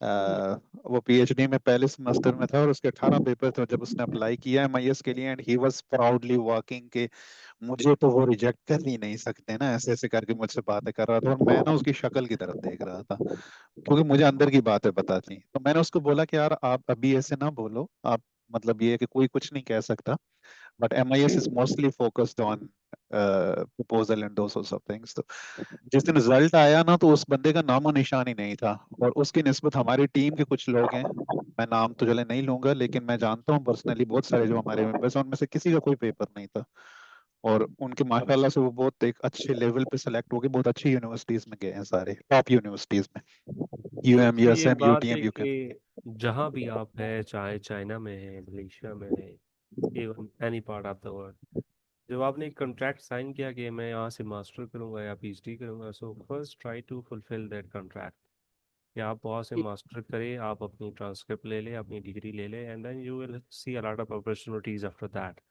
ऐसा नहीं है कि there is no such thing कि यार मैं पहले से कोई पोजीशन सिक्योर करूं और वो पहले से मैं जिस दिन मैं यहाँ से निकलूँ और आगे जो है ना वो मलेशिया की वो फ्लाइट जो है ना बाती की खड़ी, ठीक है। ऐसा ही है। तो first try to complete your contract, whatever it is, CSC है या यूकास में है, कोई भी है, तो वहाँ का कंट्रैक्ट आप कंप्लीट करें, वहाँ से 1-2 पब्लिकेशंस निकाले, then you will not think of only Malaysia but you will think of the Marie Curie doctoral scholarship or somewhere in the Australia or somewhere in the US or Canada.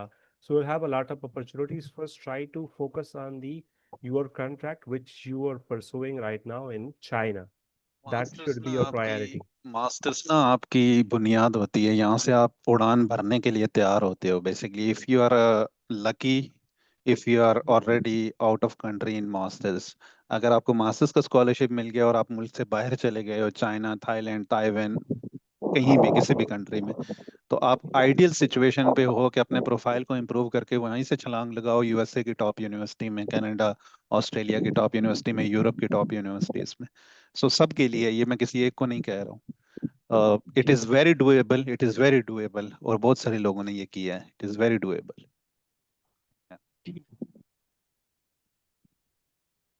Ji, next, does anyone have any question? Syed Ibrahim. Hello sir.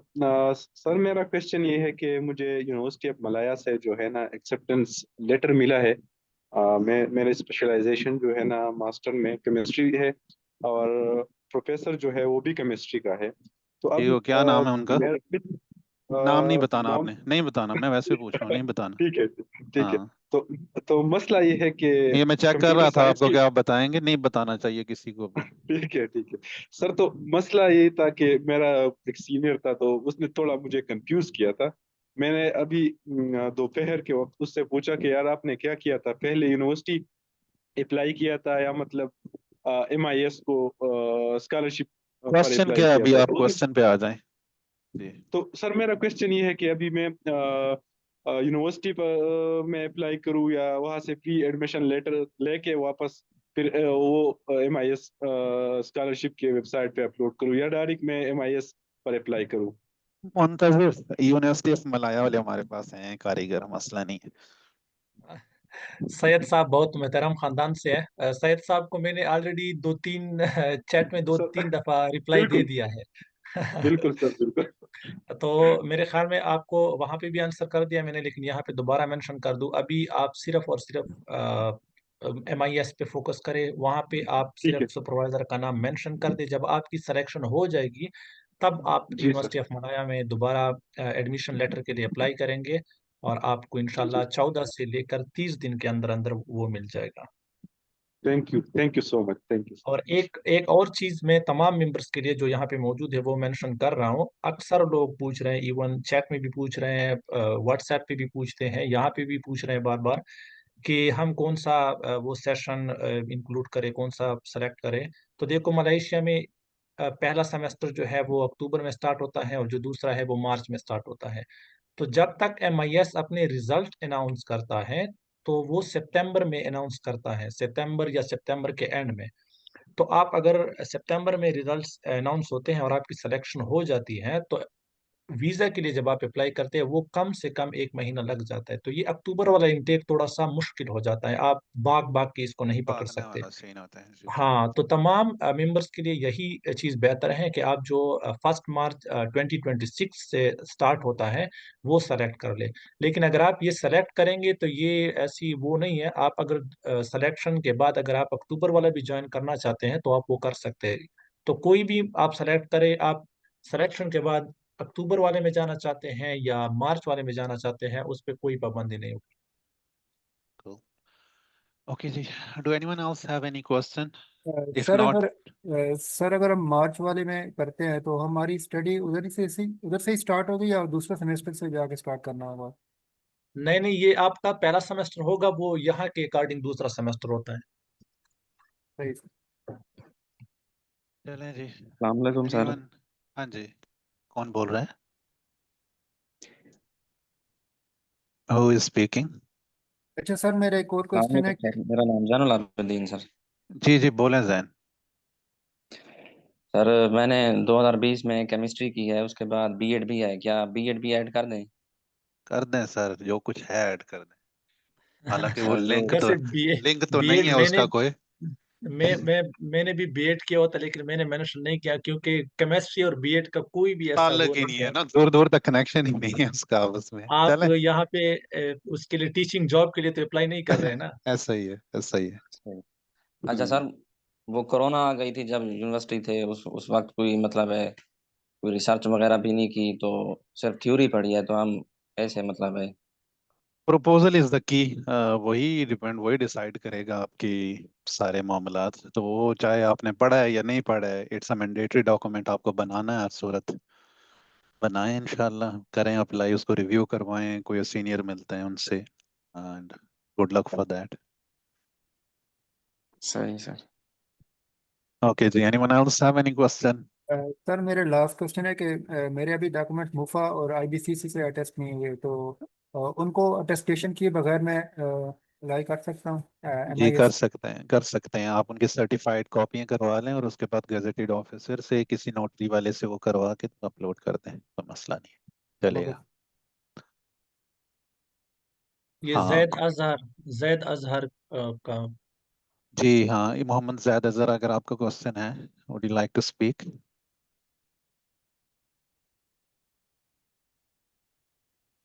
हाँ, तो आपने बड़ा fit करके खड़ा किया हुआ है, लेकिन बोल नहीं रहे हैं आप। अनम्यूट हो गया है लेकिन अभी तक अच्छा, पता नहीं। जी जी।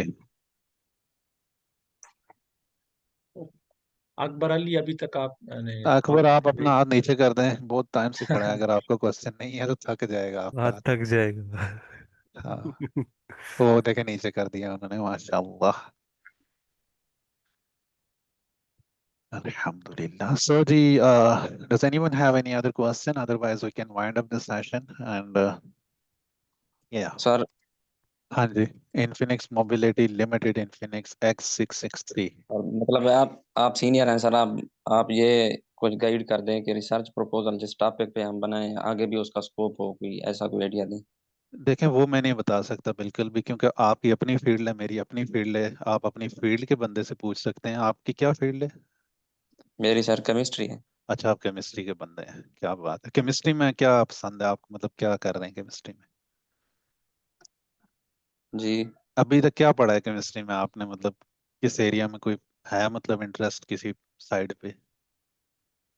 सर मेडिसिनल केमिस्ट्री है सर, इसी तरह तो इससे पढ़ी अच्छी तो बात आगे कौन में। सी है? मेडिसिनल केमिस्ट्री में बहुत स्कोप है। आप मेडिसिनल केमिस्ट्री के टॉप टॉपिक्स को देखें।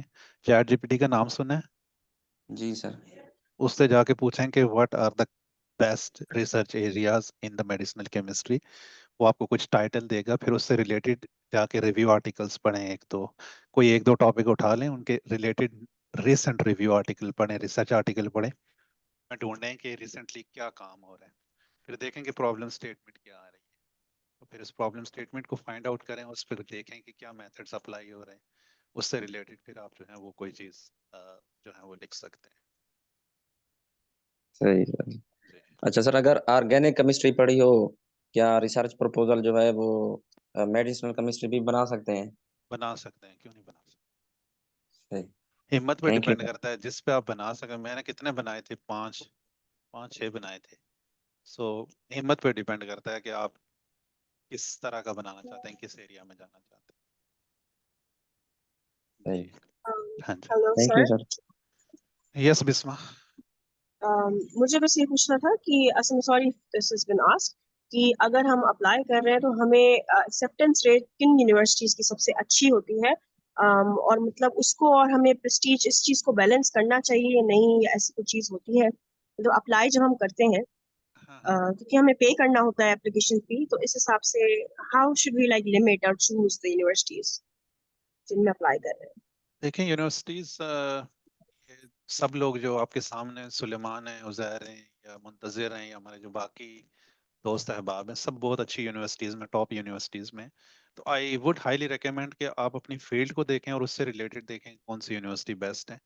बाकी ये है कि आपका सॉलिड जो डिपेंड करता है वो एक चीज़ पे नहीं डिपेंड करती है। आपकी सिलेक्शन डिपेंड करेगी आपके एरिया ऑफ इंटरेस्ट के ऊपर, आपके प्रपोजल के ऊपर, आपके बाकी डॉक्यूमेंट्स के ऊपर, आपके उस यूनिवर्सिटी की allocations. I don't think so. Location पे भी बिल्कुल, हाँ। हाँ, यूनिवर्सिटी की allocation I am not sure कि होती है या नहीं होती है, क्योंकि उन्होंने ओपनली मेंशन नहीं किया हुआ। बट जो हायर रैंक यूनिवर्सिटीज हैं, जैसे यूनिवर्सिटी मलाया है, यूएसएम है, यूटीएम है, यूपीएम है, यूएसएम है, यूकेएम है, इन यूनिवर्सिटीज में डेफिनेटली आपका जो होता है कि वो, क्योंकि उनका स्ट्रेंथ मतलब ये है कि रिसर्च की बहुत अच्छी है, उनके पास इक्विपमेंट बहुत अच्छा है, तो आपके जो है वो स्टैंड आउट करने के चांसेस ज्यादा होते हैं एज कम्पेयर टू जो लोअर रैंक यूनिवर्सिटीज होती हैं। तो अगर आपको अच्छी यूनिवर्सिटीज आप 3 सिलेक्ट करती हैं तो that would be good. Okay, thank you so much. हाँ जी, एनीवन एल्स? सर मुझे एक छोटा सा अगेन क्वेश्चन याद आ गया, अगर आप माइंड ना करें तो मैं कर दूं। ऐसा कभी जिंदगी में माइंड नहीं किया मैंने किसी बात का। Thank you sir. सर मैंने हाँ कुछ वीडियो देखे हैं, उसमें लड़के कह रहे होते हैं कि अगर प्रपोजल आपने बनाना है ना तो 2-3 पेपर उस अपने रिसर्च इंटरेस्ट के रिलेटेड सुपरवाइजर के पढ़ लें, उसको चैट जीपीटी को दे दें, उससे प्रपोजल बनवा के उसको ह्यूमनाइज कर लें, अपनी और पढ़ के अच्छी तरह को चीज़ें ऐड कर दें और वो आगे अपलोड कर दें। ये तो आपको ये ये टेक्निक सुलेमान बताएगा सर, इसमें वो बहुत अच्छी राय रखता है, मुझे पता है। ये सुलेमान आप इनको बताएं सर। मतलब he is ये asking टेक्निक that कितनी ये कह रहा है बंदा कि क्या नाम है इनका, सॉरी अकबर अली हैं चैट जो ये जीपीटी से कह रहे हैं लेके और कि फिर ह्यूमनाइज हाँ, करे। ये कह रहे हैं कि किसी सुपरवाइजर के 2 पेपर लेके रिसेंट चैट जीपीटी को दे के उससे बनवा के उसको ह्यूमनाइज करके क्या वो यूज हो सकता है या नहीं हो सकता। हाँ यूज हो सकता है, लेकिन अगर सुपरवाइजर आसिम की तरह हो ना तो वो फिर यूज एक्सेप्ट नहीं करेगा। और अगर मेरी तरह हो तो वो कहेगा कि चलो बच्चा है और सीखेगा आके, मैं उसको रगड़ा दूंगा तो वो फिर आगे जो है ना वो एक्सेप्ट कर लेगा। But the always you should have a very good understanding of your research work, that's whether the you are point, whether you that's are the writing point. with ChatGPT, you are writing with Claude AI, you are writing with Copilot, whatever the software should be, right? You should have an idea of your work. You should have an idea and understanding of your research background, your future research work, and your research interest. आप लोगों को explain करो supervisor का क्या काम कर रहा है, क्या काम करेगा, मैं क्या काम करूंगा, ये आपको पता होना चाहिए। जब आप लिखेंगे आपको सारा कुछ पता चलेगा। And that is the research proposal you will be depending, you will be defending, not depending, you will be defending, और आपका इसी में इंटरव्यू होगा। इंटरव्यू होना तो है। मेक श्योर कि एक ऐसा रिसर्च प्रपोजल हो जिसका आइडिया, जिसका रिसर्च गैप, जिसका रिसर्च प्रॉब्लम, जिसके ऑब्जेक्टिव, जिसकी research methodology and expected result, जिस तरह उज़ैर ने मेंशन किया कि आपकी सस्टेनेबिलिटी जो है उसके साथ लिंक हो, आपका मलेशिया की इकोनॉमी के साथ लिंक हो। और मैं एक ऐसा रिसर्च बेसिकली है क्या, we will not be going into the details. Research is something you are solving a problem. तो जब आपको प्रॉब्लम का पता हो और आप प्रॉब्लम सॉल्व करना जानते हो, and that is something you are able to explain, which is everything. ओ तो सारा गेम यही है बस। हाँ, जबरदस्ती इससे बेहतर आंसर नहीं हो सकता इस चीज का। Do anyone else have any question? Yes sir, अस्सलाम वालेकुम। जी मोईद, आप बताइए क्या क्वेश्चन है आपका? जी सर, मेरा क्वेश्चन ये है कि एमटीसीपी और एमआईएस में मतलब दोनों में हम अप्लाई कर सकते हैं इस ईयर? मुंतजर। जी बिल्कुल कर सकते हैं, दोनों में कर सकते हैं आप। और सर एमटीसीपी के लिए तो ऑफर लेटर या एक्सेप्टेंस लेटर ज़रूरी है, लेकिन एमआईएस के लिए तो ज़रूरी नहीं है। लेकिन मैं नहीं जब है। से मेल्स कर रहा हूँ प्रोफेसर जो उनसे वो रिस्पॉन्ड तो अच्छा करते हैं, लेकिन अभी तक किसी ने ना एक्सेप्टेंस दिया है ना वो ऑफर लेटर दिया है। यानी वो वैसे कहते हैं वी आर ग्लैड या वेलकम, लेकिन जब उनसे वो लेटर मांगा जाता है तो वो कहते हैं कि वो हम नहीं दे सकते। देखें, मलाइशिया के आपने समझना है मलाइशिया को। Malaysia is not China. Malaysia में एक्सेप्टेंस का कंसेप्ट है ही नहीं। ये तो हमारी जो काविशें हैं टीम की पिछले 3 साल से। वरना मलाइशिया में ना पहली साल जब लड़कों ने सुपरवाइजर को ईमेल किया तो वो डर गए कि ये क्या मांग रहे हैं हमसे। मतलब मलाइशिया में ये कंसेप्ट ही नहीं है एक्सेप्टेंस का। वहां पे एडमिशन लेटर का कंसेप्ट है कि आपको सुपरवाइजर से बात करनी होती है, फिर यूनिवर्सिटी में अप्लाई करके एडमिशन लेटर लेना होता है जिसकी फीस होती है। तो वो तो बहुत परेशान हो गए। और मैक्सिमम अगर आई वुड से तकरीबन अभी भी 60% सुपरवाइजर्स या 70% सुपरवाइजर्स को नहीं पता कि एक्सेप्टेंस लेटर क्या होता है। वो आपसे कहेंगे कि हमें कोई फॉर्मेट दो या कुछ दो, क्योंकि मलाइशिया में एमआईएस की रिक्वायरमेंट नहीं है, या एमआईएस स्कॉलरशिप का ही बहुत सारे प्रोफेसर्स को नहीं पता। अभी तो काफी जो है वो पता चलना शुरू हो गया है बिल्कुल। सुपरवाइजर्स को, पहले जी पता ही नहीं था सुपरवाइजर्स को। तो इसलिए आपने उनसे एक्सेप्टेंस लेटर नहीं मांगना। आपने उनसे ये कहना है कि मैं एमआईएस के लिए अप्लाई कर रहा हूँ, या एमटीसीपी, एमटीसीपी के लिए डेफिनेटली चाहिए, सॉरी एमआईएस। मैं एमआईएस एक गवर्नमेंट बेस्ड स्कॉलरशिप है, उसके लिए अप्लाई कर रहा हूँ मलाइशिया का। तो मैं आपके अंडर काम करना चाहता हूँ, तो आप ओके हैं मुझे सुपरवाइज करने के लिए? अगर वो इतनी बात कर देता है कि मैं ओके हूँ, तो वो आगे आपको यूनिवर्सिटी की लिंक भेजेगा एडमिशन के लिए। आपने अभी एडमिशन अप्लाई नहीं करना। आपने उसकी एक्सेप्टेंस, उसका नाम देख के और उसी ईमेल को ही आप स्क्रीनशॉट लेके या पीडीएफ बना के आप अपलोड कर दें। That's sir enough. जी जी सर, तो ये मैं ये आपसे पूछना चाह रहा था कि वो ये तो कहते हैं कि सुपरविजन के लिए दो प्रोफेसर ने कहा है कि we are welcome to interested in your research, लेकिन वो फिर से वही बात, यानी कि उसके लिए जरूरत नहीं है, यानी नहीं उसके नहीं, लिए यही कब बात अप्लाई है कर। ना, वही बात उन्होंने एक्सप्लेन की। देखिए, दुनिया का कोई भी प्रोफेसर है या कोई भी सुपरवाइजर है, जब आप एक बात कहते हैं ना उनको कि मुझे आपके काम के बारे में पता है और मैं एक स्कॉलरशिप के लिए अप्लाई कर रहा हूँ and I want you to supervise me for my master और PhD thesis, he will say definitely you should apply under me. आप फिर जाते हैं सीधा पोर्टल पे, जाते हैं यूनिवर्सिटी पे, उनका नाम देख के कि this is gonna be my supervisor, तो आपकी एप्लीकेशन वहां चली जाती है। वो फिर एंडोर्स करता है कि हाँ this is go the student and he has contacted me before, और मैं विलिंग हूँ कि मैं इसको सुपरवाइजर करूँ। एक ही चीज़ से सुपरवाइजर डरते हैं, बल्कि दो चीज़ों से मैं मेंशन करूंगा। एक तो ये कि आसिम ने जिस तरह बताया कि आप उनको कहें कि मुझे एक्सेप्टेंस दे, तो एक्सेप्टेंस ऐसा है कि यार कोई आपकी रिस्पॉन्सिबिलिटी ले रहा है कि यार मैं इसको जी एक्सेप्ट जी। ले रहा हूँ। दूसरी ये बात है कि अगर आप उनसे ये कहें कि यार मुझे एडिशनल फंडिंग दो, आप हाँ, तो कहते हैं फंडिंग्स कि दो, यार, पैसे दो। तो वो कहते हैं कि यार पैस इधर खाने के पैसे नहीं है और आप फंडिंग मांग रहे हो, सही है। पैसों के तो मामले में बहुत डरते जब हैं आपने ये सुपरवाइजर, आप कहा, जब मांगोगे तो। आपने ये कहा कि मैं MIS या MTCP के लिए अप्लाई कर रहा हूँ, तो 100% they are gonna supervise you and that they are sitting and they are working for this, कि यार वो स्टूडेंट रहा है और सुपरवाइजर है, और वो तो खुश होते हैं कि यार कोई जो है ना घर वो। ला के देंगे, यकीन करें, फिर हाँ आपको एडमिशन, अगर उनको पता चल गया कि बंदे के पास ऑलरेडी स्कॉलरशिप शायद है। एक दो दफा नासी भी खिलाया आपको। हाँ, आपको नासी अलग से खिलाएगा वो, बिल्कुल। इसमें कोई शक नहीं। देखे ना, आप फ्री की लेबर मिल रहे हैं उनको। जब आपके हाथ में स्कॉलरशिप होगा ना, तो मैं आपको गारंटी दे के कहता हूँ कि मलाइशिया के अगर 15 सुपरवाइजर्स को आप ये कहोगे कि मेरे पास स्कॉलरशिप है, मैं आपके अंडर आना चाहता हूँ, तो 15 में से 14 आपको फौरन रिप्लाई करेंगे कि आ जाओ भाई आ जाओ, क्योंकि उसको जेब से कुछ नहीं देना। जब मसला कहाँ आता है, मसला ये आता है जब आप सुपरवाइजर से ग्रांट मांगते हो, जैसे सुलेमान ने बहुत अच्छे से एक्सप्लेन की है। So yeah you need to consider those things. वो गुर्दा मांगने के मुतरादिफ। हाँ, वो गुर्दा मांगने के नहीं यार, मुतरादिफ है, अगर आप मलाइशिया में देखो, स्पेसिफिकली। आप मलेशिया में आ गए हो, काम अच्छा कर रहे हो, तो आपको कहीं ना कहीं वो आपको दे देगा फंडिंग। जाओ मेरी तरफ से घूम आओ। मैं केएल भी हाँ घूम के, मैं 2 दफा केएल घूम के आ चुका हूँ। जी जी। वो अभी असल में आज भी। डिपेंड करता है। हाँ। मेरी सुपरवाइजर ने मुझे चाबी दी थी 7वें महीने ना, ऐसे लेके उन्होंने गले से अपने चाबी निकाली है, मैं पता नहीं क्या कर रही है ना, तो उनका ट्रस्ट जीतना मुश्किल होता है मलाइशियन सुपरवाइजर्स का। लेकिन डेफिनेटली। एक दफा आपने जीत लिया, तो उन्होंने मुझे चाबी ला के दी कि ये लैब है, ये इक्विपमेंट्स हैं, ये सब तुम्हारे हवाले है, आज के बाद खुद भी ऐसा ही है सीखो और BS के स्टूडेंट्स को भी सिखाओ।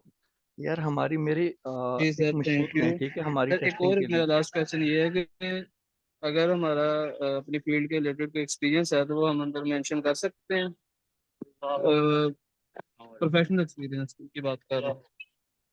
Yes you can. Okay sir, thank you. Jasim okay भाई, जी, आई मेरा थिंक मेरा एक लास्ट क्वेश्चन है तरफ। This is the time to wind up this session because तो या भाई सिर्फ मेरा एक लास्ट क्वेश्चन है बस। चलें ले लेते हैं, आप कहते हैं तो ले अच्छा, लेते इस स्टेज में जो 30 जून तक में जो लास्ट डेट है ना, इस स्टेज में तो हमने सिर्फ मतलब है कि MIS प्लेटफॉर्म पे अप्लाई करना है। वो जो एक्सेप्टेंस वाली बात है वो तो बाद में है ना, हैं। हाँ इलेक्शन के जी, बाद। बाद में ठीक हो गया। और वो फिर बाद में आप मेरे ख्याल में सेशन भी तो अरेंज करेंगे ना, आप सिलेक्शन बहुत के बाद। सेशन होंगे, आपको मलाइशिया यूनिवर्सिटी के दरवाजे तक छोड़ के हॉस्टल की चाबी लेके दे के आपको सलमान के कहने के मुताबिक एक दफा नासिक खिला के आपको वहां छोड़ाएंगे। आप टेंशन क्यों लेते हैं, थैंक आपकी यू वेरी मच। सिलेक्शन तो हो जाए चले, एक दफा। बाकी क्वेश्चन उसके बाद ही करेंगे।